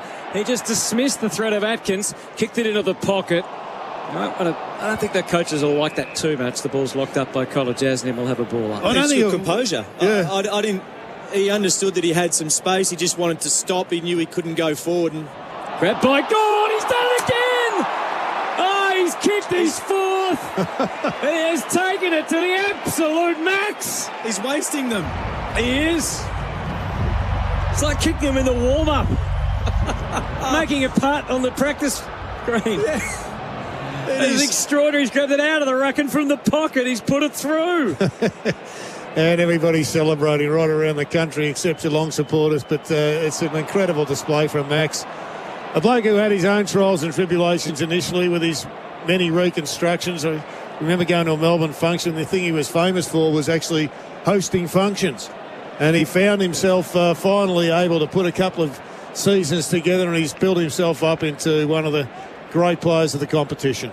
He's got all the Bendix breaks, big moments, confidence stopping Bendix breaks. It has been, I suppose, when I first got there, that was perception, and then reality was he's a super competitive person and works extremely hard. He's probably one of the best trainers there, but you're right, it was a big decision to make him captain, but I think it was the right one. 16 disposals, 27 hit-outs, 4 goals. His readout for safety. Steel Sheds, free kick in the middle going to Jackson in the ruck. So the rising star gives the hand pass to Rivers, flowing by, and he dumps it deep in the Gawn direction. He couldn't again, could he? He does! He's never played a quarter like it. Contested mark in a pack of 5. And Viney's into the ball, telling them about it. Well, Henderson's his direct opponent, and Lockie's having a horrible finals campaign, and it's continuing. He sort of got shoved out by Max, but it still seems to be in the flow of things, and he goes back, takes a mark, and everyone celebrates. Yeah, he might end the night as the mayor of Perth, Max Gawn, the way this is going. He's put through his 5th. And this utter blitz from Melbourne. It's a 7-goal third term, and we haven't even reached the halfway mark of it. 16-6-102 to Geelong 5-2-32. There was an American who had a quarter like this somewhere in the dim past in a prelim. Yeah. This is homegrown, and it's wholesome, it should be said. And I like that they're not showboating, so they're still... Their game is still around the contest. They're getting the ball forward. The forwards are working well together, and they're just doing the simple things really well. And that might sound a little bit ridiculous, but they are just performing at a very, very high level at the moment. Good to see Gaz on the cutaway sticking. He still put the goal down in his footy record despite celebrating. 16-6, 102 to 5-2-32. There's so much time to go. Max could kick 10 the way he's going. Blitzarves into the ruck. Yep. And Hare's after it. Dangerfield again is going to get the clearance for the Cats. This is a little more direct, but still out to the left half forward and still just gobbled up by Jake Lever. Outpointing Gary Rowan. So he takes the mark. Glance up at the scoreboard at this packed stadium. 16-6, 102 to 5-2-32. Lever kicks for Jackson, and again, he might have hurt himself there in the flight. Dangerfield is in pain, and so are Geelong fans everywhere as Melbourne surge forward again. Henry comes out, one of the few shining lights for the Cats in this final series. Not so much tonight. The ball wobbled out. Dangerfield's back on his feet, and so is Gary Rowan. He's able to shake clear of Lever. Gawn just buries him in a tackle. And the umpire doesn't pay holding the ball. Danger's sore ribs, I think. I think Jackson slipped and there's the cork in, is it? In the buttocks. The gluteus maximus. So Max is literally doing it all. Harms has kicked it up and down the mine shaft at the stoppage.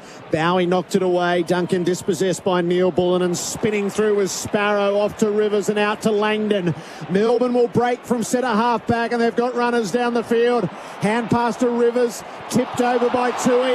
Langdon on the follow-up in full flow. Gives the hand pass to Petrarca. Not to be outdone. Yes, he is to be outdone. He misses to the left. And what we're seeing now is what I think is the difference between Melbourne and every other side in the competition, and that is their running power. Halfway through the third quarter, they are running as hard now as they were, and yet there's no resistance. So we're seeing it actually run into space a lot. Langdon's starting to get hold of this game of footy, and Port Adelaide, if they're playing them or the Bulldogs, they're going to have to run as hard as them to compete. Broke a run of 6 Melbourne goals, that, with a behind to Melbourne. Yeah, I think usually when you have the week off, you do feel a little bit rusty in the first half, and you get that second wind in the second half. And Melbourne looked like right from the start they were running on top of the ground, but certainly they're a lot fresher having that week off. 103 plays 32.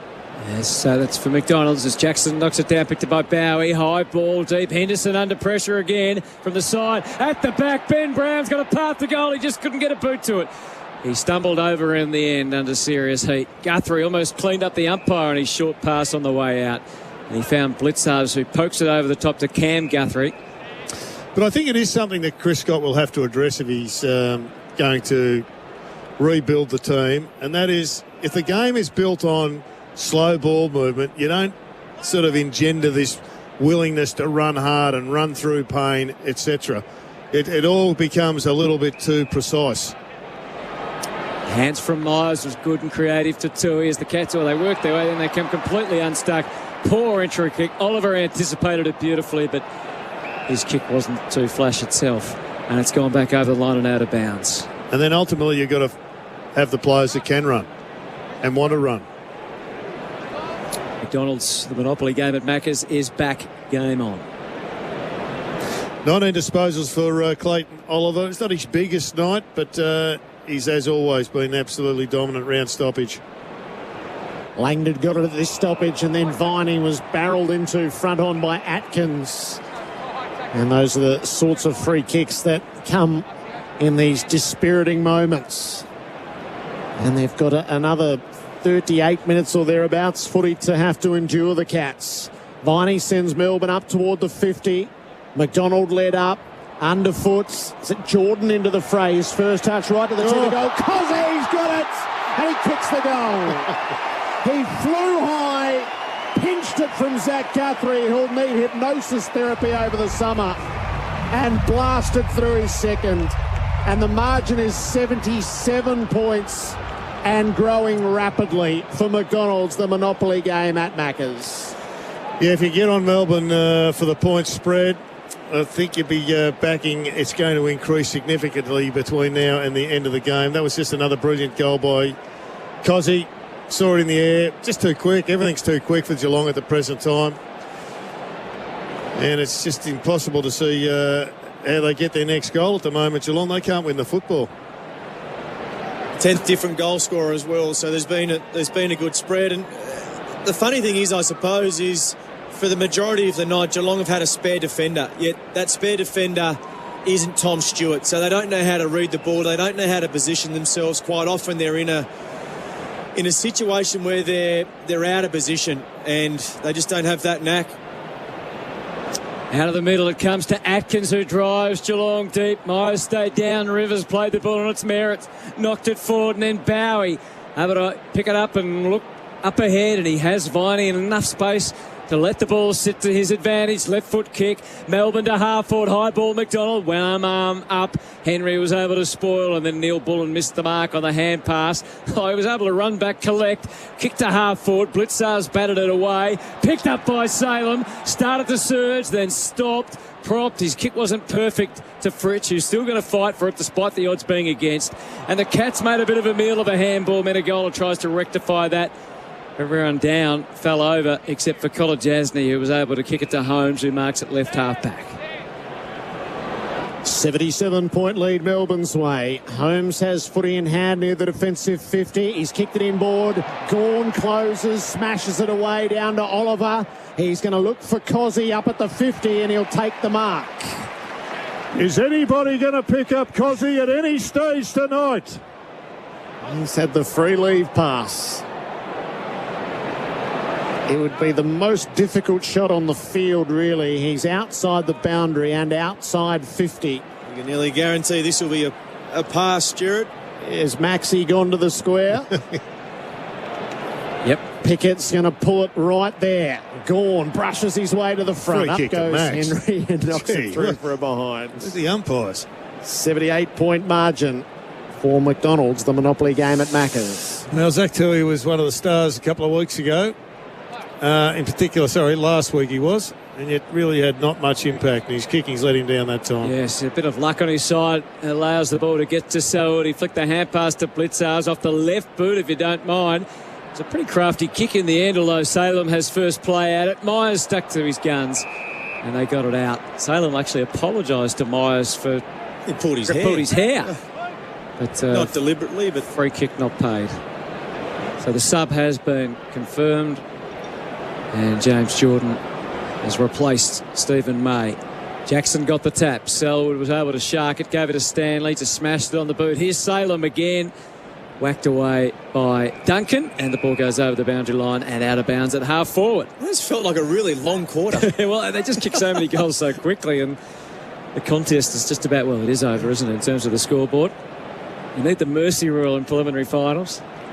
You would have invoked it a couple of years ago, wouldn't you, Jordy? Yeah, you start. It is ironic, though, they're getting retribution on the very ground that they had such a bad day. Not against the same team, unfortunately, as the ball goes back over the line and out of bounds. And Hibbert will be hoping that the coaching staff keep the faith with him, even if Smith's available in a couple of weeks' time. So there's some decisions to be made.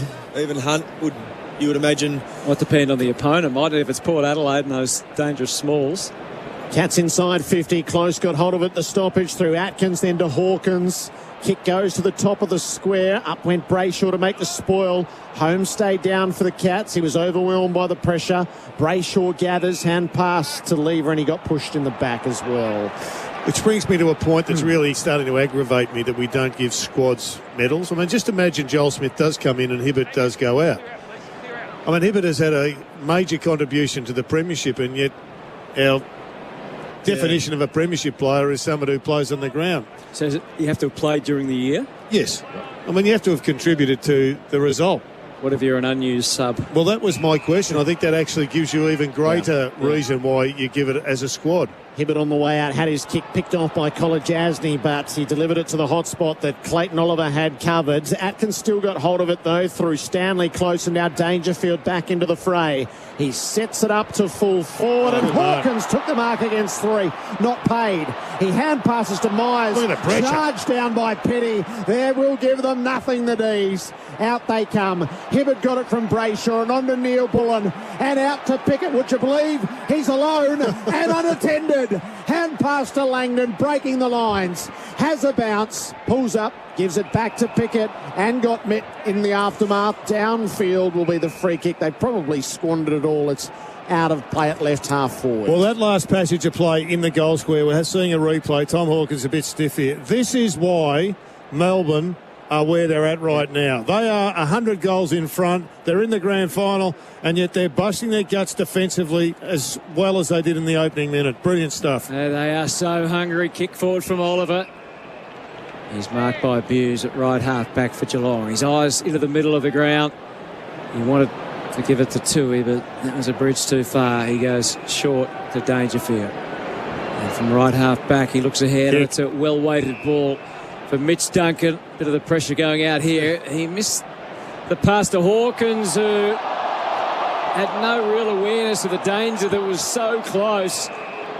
And lucky to not be penalised, Tom Hawkins in the end in the Langdon tackle. Yeah, I think in the end, Langdon just didn't hold him long enough. Got out there. Yeah, right. But it was another great chase down tackle. The replay for Self-Wealth Trade shares smarter.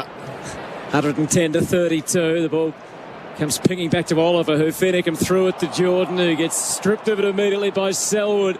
And then Oliver kept on coming, and the ball ended up over the line and out of bounds. And he points to the scoreboard. I think Tom Atkins is mouthing again. And fair enough, Oliver. I reckon that's absolutely fair enough. Have a look at the scoreboard, Tom. It's a 78-point margin for McDonald's, the Monopoly game at Macca's. I think he actually said that. Have a look at the McDonald's scoreboard. Down to Petrarca from the ruck work. He released the hand pass while on his line on his back, but only as far as close, who's tied up. But at least Atkins, I mean, I was never a great fan of people who used to mouth off all the time, but he is having a Fennicum crack right now, and he hasn't got a lot of teammates. Gawn took it out of the ruck. It floated forward close, dropped it. Pickett hunts it. Dangerfield, though, wins out to Stanley, to Zach Guthrie, and on to Buse, who guides the Cats to half forward. Lever stands against the flow. Myers did just enough and paddled it out of play. Jake Lever's unhappy that he dropped that mark.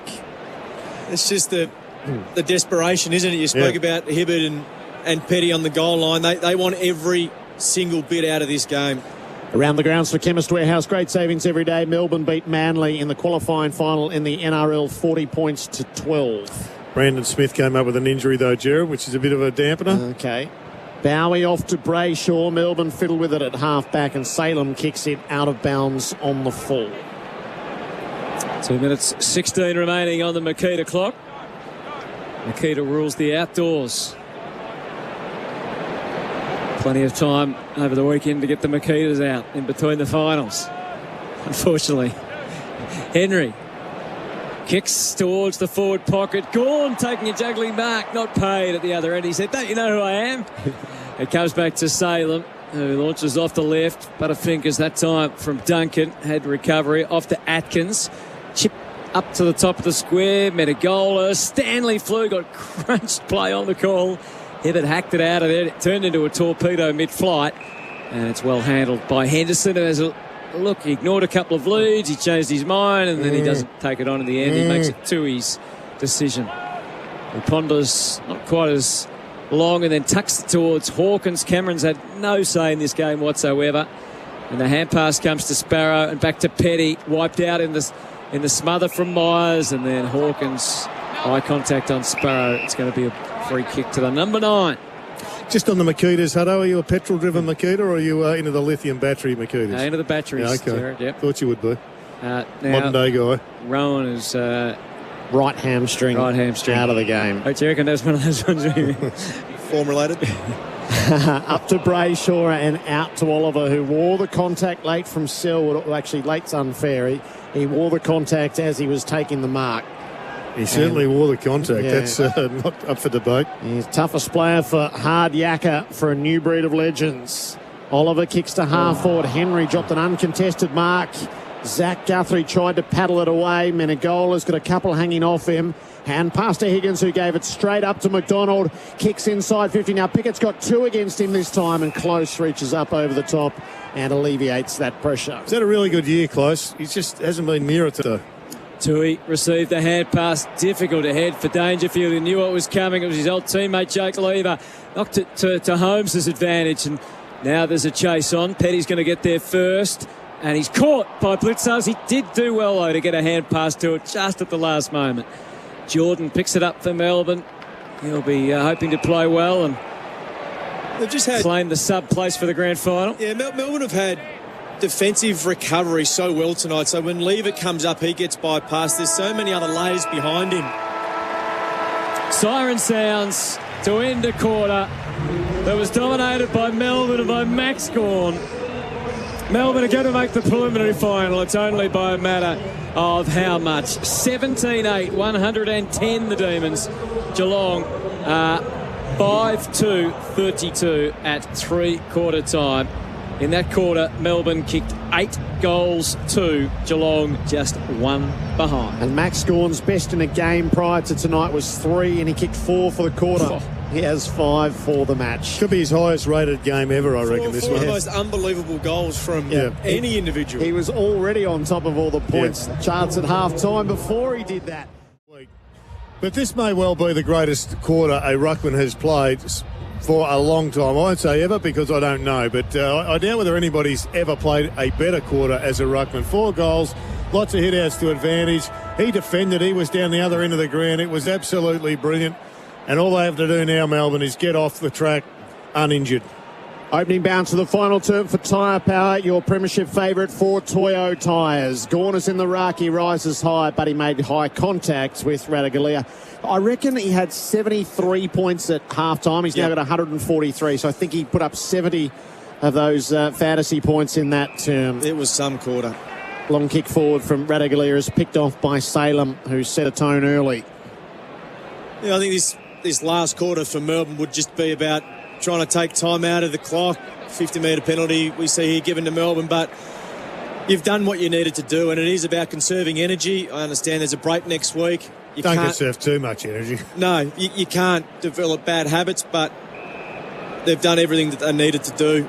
So Christian Salem forward of the middle as he sets it up a bit too deep for Gawn and a bit shallow for Fritsch. Sparrow works underneath in the pocket, towed it on and then got a kick up toward the teeth of goal. Henry gathered in defence to Cam Guthrie. Radaglia is driven out over the boundary by Sparrow. He dropped the ball. McDonald had a fresh airy close on the tidy up, put it in front of Higgins, who runs into Gawn but released it to Myers, to Cam Guthrie, to Dangerfield. There's no space though. Taken to ground by Viney and it turns over. Langdon got it away. The kick, hurried kick from Rivers inside. He is cut off by Henry, who slipped over. Oh, he slipped over as he went to go. The ump hadn't called play on McDonald. Came from the stand position, has been knocked off 50. Yeah, that's the old school reaction to the play with the ball. Common sense wouldn't go astray, though, would it? The kick goes forward. He took the 50 before he needed to. He found Isaac Smith, who found Jeremy Cameron, who brushed away Jordan. Bird, his teammate, kicked long to Hawkins, and Lever from the side did what he always does, cut in at the choice of flying for the mark or spoiling. He chose to spoil. Yeah, they've been so safe behind the ball, whether it be midfielders, ruckman, coming back to assist, or whether it be the defenders that are by themselves and have to look after each other. I just think it's been a masterful performance by the Demons on an offensive point of view, but also defensively. So it's scored. It's a 77-point margin. Long kick in from Salem. McDonald brought it to ground. He's working down in defence now. Gives it to Oliver. Kicked it forward to the plate of Petrarca unmarked, and he's got Spargo gliding by. Kick on the 45 is a good one. Up to half forward. Fritsch takes the mark.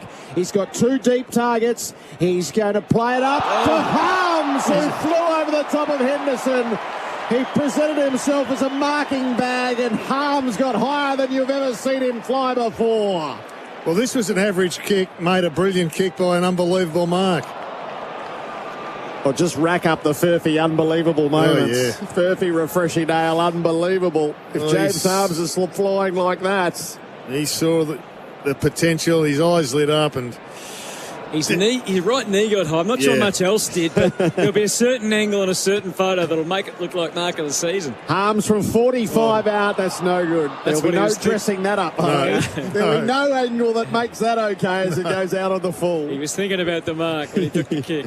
I once got off the ground, I think it was 08 grand final on Steve Johnson, and I saw the photo. I thought that must have been a really good mark. Then I saw the footage. I didn't want to see the footage again. well, what's happening right now is it's almost moving into a witch's hattery. Yeah. They can't get off the ground quick enough here, Geelong, so...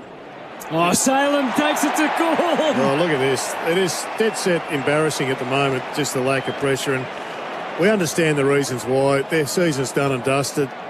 And sadly for them, they're looking up at the scoreboard. There's no inspiration there. And Max Gawn, he's done a Jason Dunstall. He's ducked back. He's kicked 5 goals straight from 18 disposals. He's trying desperately just to stay in the moment.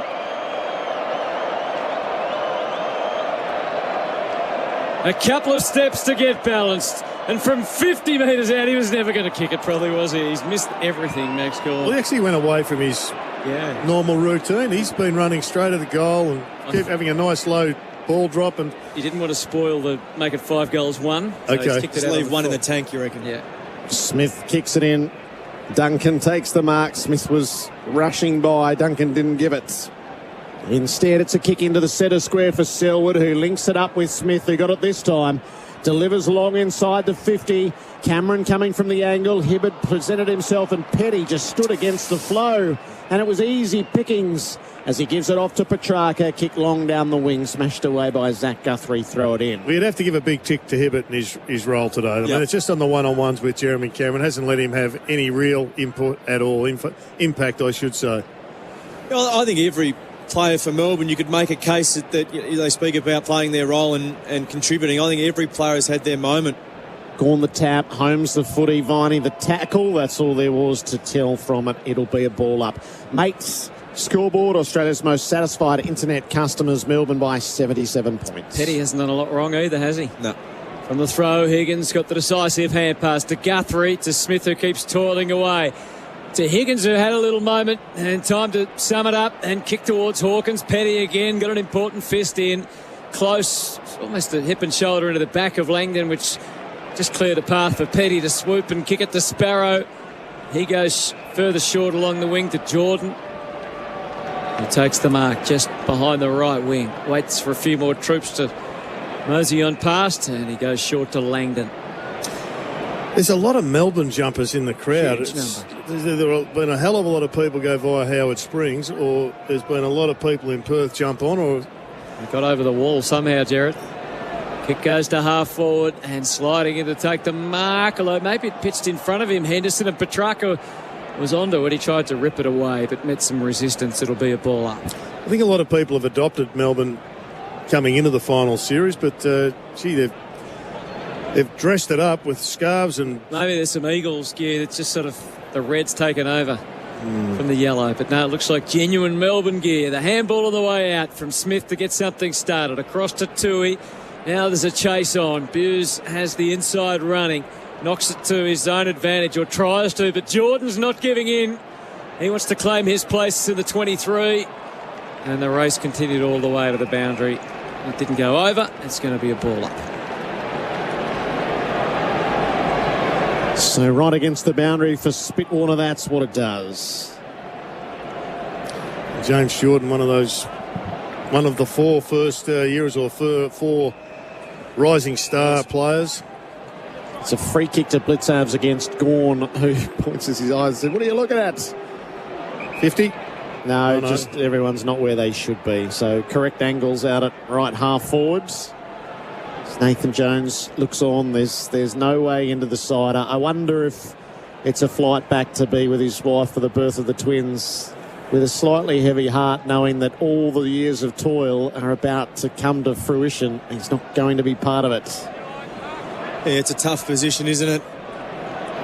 I mean, when you've got a game, they've performed really well. There's a clean bill of health. The only question mark would be Stephen May, but you'd think he would come up. You get into training and make the contested session as tough as possible. Puts arms to Menegola, into the middle for Smith. The Cats are pretty untidy. Sweeping hand pass backward to relieve the pressure for Henry. He hangs the kick up, but it does arrive where it was intended before the pressure did. Atkins works it forward to Holmes, who breaks it in the Radaglia direction, but from the side comes Lever. And this time he's got it clean after being a bit disappointed previously. A crucial moment in his game for New Farm Australian through and through.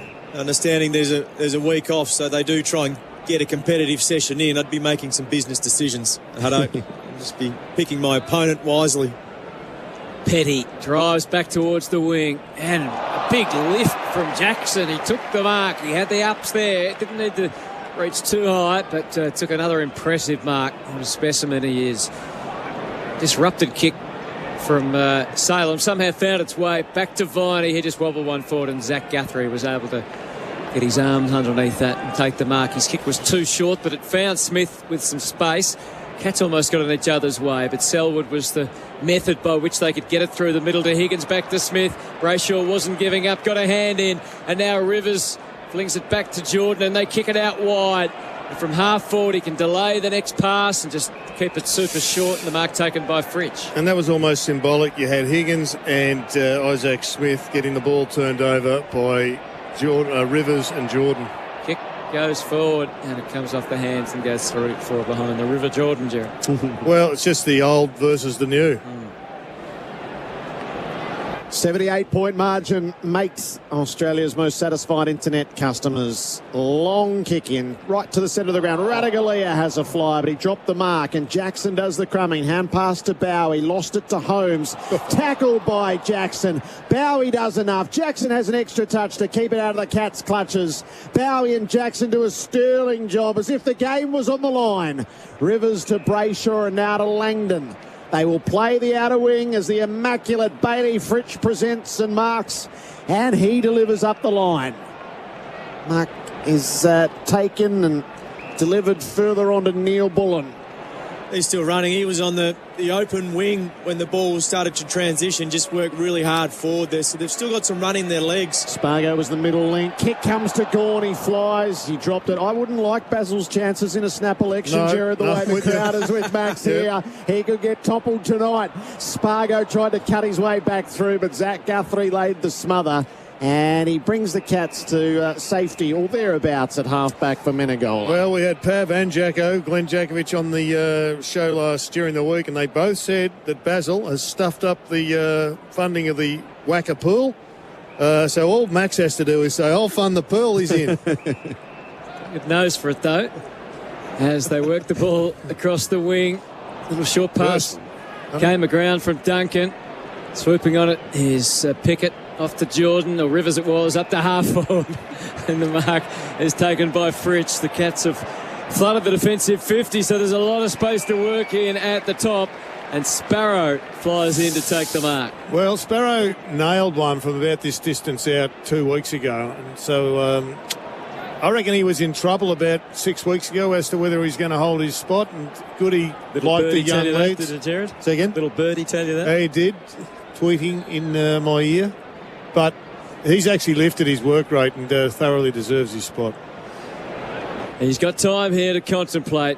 He's directly in front, or near enough to. He ignores a lead from Pickett.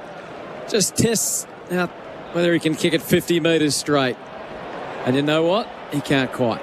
Just tugged it a little to the left. He'll put that in the bank for next time. 17-10, 112 to 5-3-33. There's still 10.5 minutes to go on the Makita clock.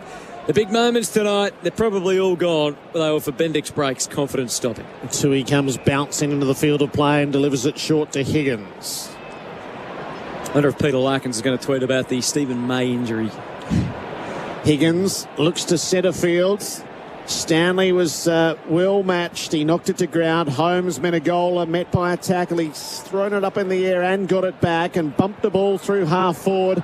Slapped on well by Duncan. Tried to open it up for Cameron. Cameron knocked it over the top to Hawkins, who had a little stumble. He should be able to work it out, though. He grubs a kick across the face of goal for close. And now to Cameron, who fumbled. The gasps of the crowd will tell you everything. That's just embarrassing for the Cats as they squander a certain goal from one forward pocket to the other.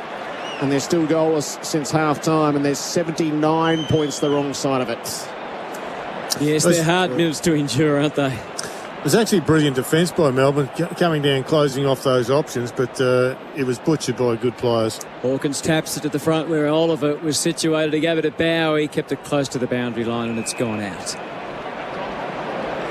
Despite the protests of Close and Holmes. What's 13 mean, Geordie, or is it just 13 minutes to go? No, there's only 9 minutes. Maybe Oliver's the next one off. Right. But they wouldn't have a number for every single player. I knew the finger sign that Goody was holding up late in the second quarter. Right. But I don't know what 13 means. Quick kick away, back to the wing. Any idea about 13, Hutto? He wants Max to kick 13. Max is getting worked on at the moment, so Maybe it's 13 rotations left, isn't it? You wouldn't let Max back on the field, would you? Now? I wouldn't. I think I'd just let him have a spell. He's done enough. Harry Taylor got his timing right. yeah, Got him on air. from the tap in, it goes back from Blitzars to Duncan. He just hacked it forward, and the ball is over and out. What Geelong do is, it's not for now, but post-match is going to be fascinating over the next month, really, for I'm Geelong. interested in your views because you know Geelong intimately. You know the personnel down Unfortunately, the play's going on at the moment. there. Terry. Right. You don't want to go there? Oh, I will post-game. Okay. 79-point margin. Sorry. You've gone flat, though. Was it Have you my noticed turn? a couple have gone flat over there? Well, it's like calling training at the moment, isn't it? Duncan Oliver had a little go against the boundary, but he did cough it up. Holmes to Higgins, nurses the kick up towards Hawkins. He's got plenty of company. He might have been dragged as well. Just a little tug from Petty to give up the free kick. And Tom Hawkins can go back and line up at his second. It was probably a little bit obvious in that situation by Petty. He just wanted Angus Brayshaw to come back and not have any impact from Hawkins. So just protecting his teammate. You don't mind giving away a free kick in that instance. A replay for self-wealth. Trade shares smarter. Left of centre, 45-degree angle. Tom Hawkins makes his approach across the logo. Thumps it with the right foot. It misses to the near side. He has got 1-1-1. A goal behind and one out on the full. 78-point margin, mate. Internet and mobile award-winning Aussie service. Mobile plans from $20. It's a good position to be in. You win the Friday night game. You sit back and just assess the opponent on the Saturday night footy. They've been outstanding tonight, Melbourne. Just a complete game. Short on the way out, and then slight change of angle back to Lever from Neil Bullen. Little pop kick over the top to Bowie.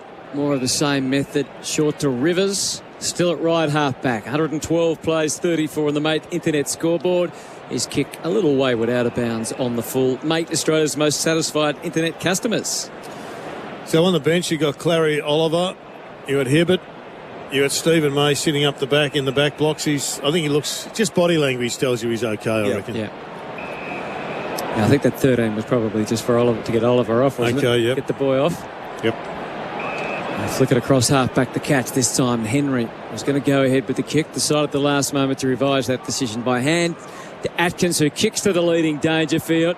Didn't mark it, was able to regather himself and then win the footy, but just kicked blindly around the corner. It could have gone anywhere. It went to Jack Viney, who's had his problems with injury over the last couple of years, but he's got his timing right. He's back and he's playing good footy right now. Yeah, big part of the second term, particularly tonight.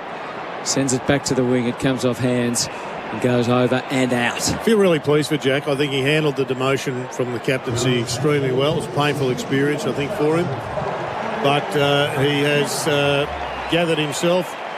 And he's come back and he's put his head down, and he's now one win away from delivering a flag to Melbourne. The mayor's coming back, I think. He's standing there ready to re-enter. He got the crowd pumped up as ball kick forward. Hawkins kicks it off the ground, and now the chase is on. He's got to compete with three demons who get protection. That's a little unfair for Tom. There was no chance there. Langdon did well. And now to Rivers. Here's the running power. Yeah, he can stretch out. His kick lets him down. He kicked it straight to Isaac Smith, who's on the full wind-up. That requires a 55-metre bomb, and guess who's on the line? Getting to the right places. It's Jake Lever. We've got the wave. We're going to get a review. Is this our first review tonight? It is. Yep. This is Sleep Better with Spinelli's pillows. This would be the least reviews we've had this year, I reckon. And it probably didn't need to be reviewed. No, I wouuld not have thought so. It was well short, wasn't it? I'm still looking for that Spinalese pillow. I'm sure it's arriving soon, Joel. Spinalese pillows on sale now at spinaleze.com.au. Touched. Yep. Was it behind the line, though? We're going to need the side angle. Otherwise, there's going to be some recriminations. They've just gone on the front angle, Jared. They've decided, there's nothing at stake here. Hurry up. They've gone on the front angle only. It certainly touched his fist, but that's only half the equation in theory. Yeah. Well, we've got the wave going over at the Perth Stadium. 77-point margin in Melbourne's favour. The crowd, 58,599. Salem leaves the defensive goal square on the kick in. He places it wide. Dangerfield flies, knocks it away and out of play. Throw it in for Spitwater. That's what it does. How many we got in Adelaide tomorrow? What's the 26? 26, yeah. Only half. Only half. All you can do is shake your head, Jordan. Yeah, you're shaking it. Yep. Thrown in at half forward for the Cats. Harms got hold of it though to Neil Bullen. Kicks Melbourne toward the 50. It's a race for the footy. Fritsch is after it. Kolodjasny ran past it. Fritsch paddled it to his own advantage. He's a chance. He fumbled as he bent down to Pickett, but that's okay because Pickett's got it. And Pickett never wastes it. Because he's kicked his third. And Melbourne bumpered beyond the 80-point thresholds. 18-10, 118 to Geelong, 5-5-35. Mate Internet and Mobile award-winning Aussie service mobile plans from $20. Well, there's some chance they're still going to get to triple figures, but Cozzy Pickett has just dined out. No one within Cooey again, and the ball has come in. He was the deepest forward, and he nailed it. So this is where you learn your place in things now, Jordan. Gorn off, Lever off, Petrarca off. May's already subbed out, and everybody else. Just so you know, this is the pecking order. Yeah, absolutely. And all those boys have been instrumental, all part of the leadership group. And you see Oliver as the camera pans out, yeah. Oliver. Now, Petrarca's there. They might do a Damien Hardwick and take more players off than you're allowed to. So, Jordan, take us inside the coaching box if this was a normal game. You had Guthrie going back to cover the goal, but his man was 20 metres away from him. The ball doesn't go to the goal, it goes to your man, he kicks it over your head for a goal. Yeah, I think we've seen it from Geelong all night. They've been retreating when Melbourne have been coming forward, and they've given them too much time and space on the lead or when the ball hits the deck. Selwood fights on out of the middle, gets the handball to Menegola, who comes off the wing, but it's all rushed. The space closed quickly, and Harms was able to fill it, win the ball, gave it to Langdon, and they're going again. They're still running hard. And, yeah, Langdon runs to receive it back from Spargo and kicks it forward, and Fritsch comes out, and it almost came bouncing off his chest, but he was able to lock it in before it got away. Well, it was a great kick inside forward 50 by Langdon, but he had two pieces of the play initially, and then he ran on. Then he had to kick it across his body to the advantage of Bailey Fritsch. A little bit of work done off the ball by Ben Brown to keep Kolodjasny out of it, but so he hit his chin. Yeah, his hair looks good, so that means the goal. Yeah, he's fixed the hair from the first half. Not a hair out of place. And he comes in, and that's done the trick. He's put it through for his second. Hasn't been a dominant player tonight, but they've all played their part for the D's. 19-10, 124 to 5-5-35. We are still on target for a 100-point win here, us Demons. It's been a staggering performance. You know, I think it was built off the pressure, it was built off the contest. And then everyone just jumped on the back. Their pressure in the forward line has been immense. They've been able to get marks inside the forward 50 through lack of pressure and lack of defensive accountability from Geelong. And then Melbourne have just defended with a mindset they don't want to give up any points, whether it be in the first quarter or 5 minutes to go in the fourth term. They are just relentless. Percentage. Must be. Who's the balding guy on the bench with the headphones? Daniel McPherson, Okay. ex-Sydney player. Yep. 89-point margin, 5 minutes to play on the Makita All the Outdoors clock. Stanley the tap, Viney though snatched the footy, bounces it inside 50. Buse led Pickett up to it this time, and he gathers and he bustles his hand pass up to Cam Guthrie, and on there to Atkins, then to Dangerfield, who puts the Cats in the Hawkins direction. Radigalia folding back as well. Isaac Smith went without it underneath. Myers to Hawkins outside of the boot. Can he bounce it home? He can't. It misses out to the left. 88 points on the Mate Internet and Mobile Scoreboard Award-winning Aussie service mobile plans from $20. Jordan has the ball at left half back. And he kicks Melbourne up along the wing. Plenty of tall timber there. Jackson couldn't mark. Kolodjasny thrusting forward. The footy went to Pickett again. Hustles a kick to half forward. Neil Bullen dislodged by Henry. Handball to Blitzarves, just passing the pressure around. Henry goes for a trot and then realises it's not quite as much clean air as he would have liked. A hand pass to Atkins, and up and under kick to the wing. Stanley jumps up and takes the mark. Flicks the hand pass to Cam Guthrie, who wobbles 1-4. The umpire got in the road of Petty. Petty was still able to take the mark. And then Petty can take his choice. He chooses Videy and gives the hand pass off to Jordan again, and they're on their way out. A misplaced ball, though, slides over the line and out of bounds. Well, for Geelong supporters listening, you've just got 3 minutes and 30 seconds to endure. I think most of them turned off about an hour ago, in fairness, Jared. We've got the neutrals and the demons with us. Yeah, fair point. Jared Healy for car sales, everything you auto know. Bit of volleyball played from the ruck contest. Viney, though, settles it with a hand pass out in front of Harms. Knocks it to his own advantage, pushes away from Selwood, sidesteps, open the goal front, and then missed. Oh, gee, would have had a contender to Max. That would have been a hell of a goal. It would have been a podium finish, but Max still has gold, silver and bronze in the goal of the night. It's an 89-point margin again. I don't think I've ever seen a more pained look on a coach's face than Simon Goodwin's when you're nearly 100 points in front. The kick came in, and in the end Higgins is able to get the hand pass away to Zach Guthrie, who propels the kick to Stanley on the wing. Rivers still has the level of energy to at least attend to him as he took the mark. Stanley bangs it up forward, not to the advantage really of Jeremy Cameron, and Tom McDonald's gone back because Lever's off the ground, May's off the ground, so someone had to, and Tom has taken the mark and sends a high kick back to the wing. Stanley might get some more marking practice here against Rivers. No, he couldn't take that. Rivers wants to come off, and they politely said, no, you're not as important as these guys. What an extraordinary story Tom McDonald has been this year. Yeah. Cooked last year, got himself super fit. No one wanted him. Christian Petrarca clearly just asked Simon Goodwin whether he could go back on, and Simon said, no, mate, go back and sit down. You're too valuable, mate. He said, no, mate, go back and sit down. It was hilarious. Blitzarves, Higgins and Dangerfield conspire from the boundary throw-in. Paddy's kicked it up to right half forward, but it bounces out of play. Throw it in. And therein lies, one of the most obvious differences.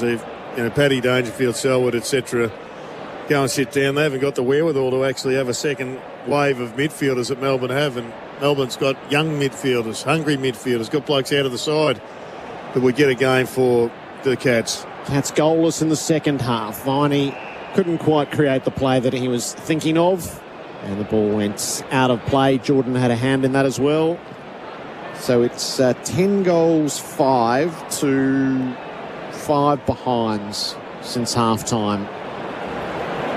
At the throw-in, Blitzarves puts it down underfoot and then follows up and gathers himself. He flopped the kick badly, though, and kicked it out of bounds on the full.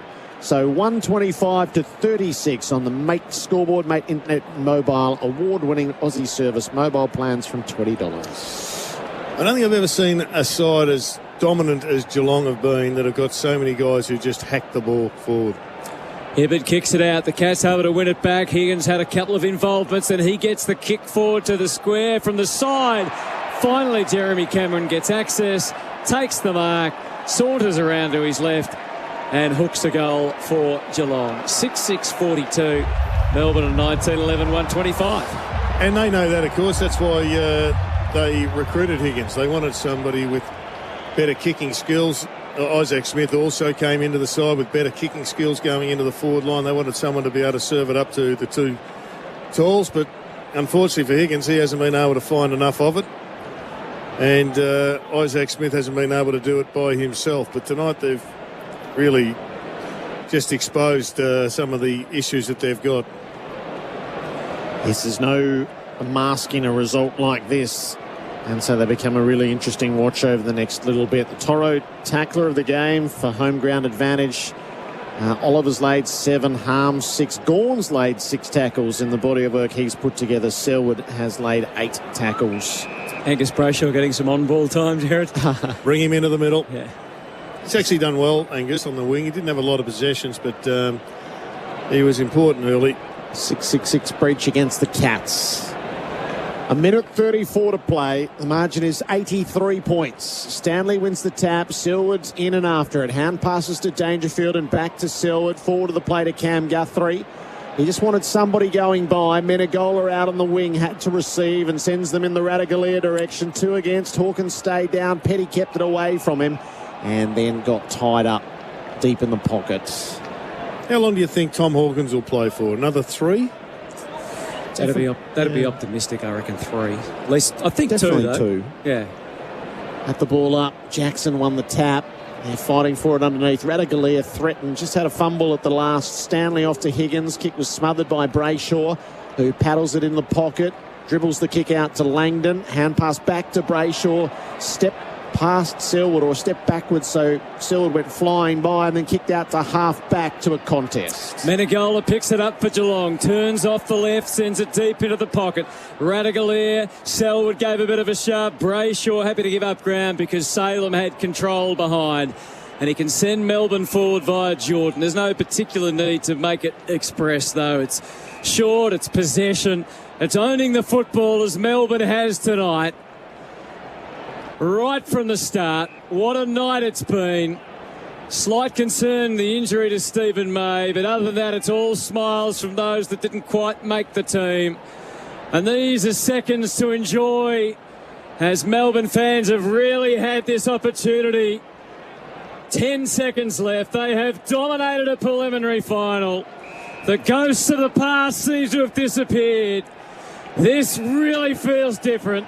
This feels like Melbourne's time. A hell of a win for the Demons. They're into the grand final for the first time in 21 years. Oh, what glorious times lie ahead for the D supporters.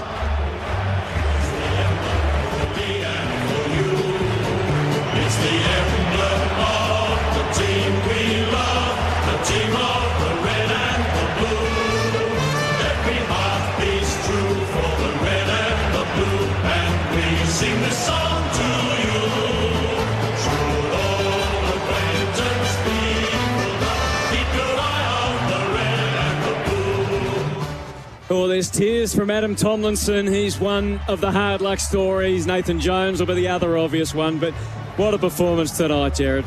Beaming smiles, aren't they? Well, they'd all be beaming smiles. A lot of people on the text machine enjoying it. Some still in disbelief, even though it's been believable for about an hour and a half. But you do feel sorry, I've got to say, for guys like Tomlinson and Jones. An incredibly different story, Jones, given his heritage at the club. And the likes of Melksham, who was brought across by Goody. They're not absolutely out of it at the moment, but they're a long, long, long way back, as we all know. So they led by 27 at quarter time, 29 at half time, 78 at 3.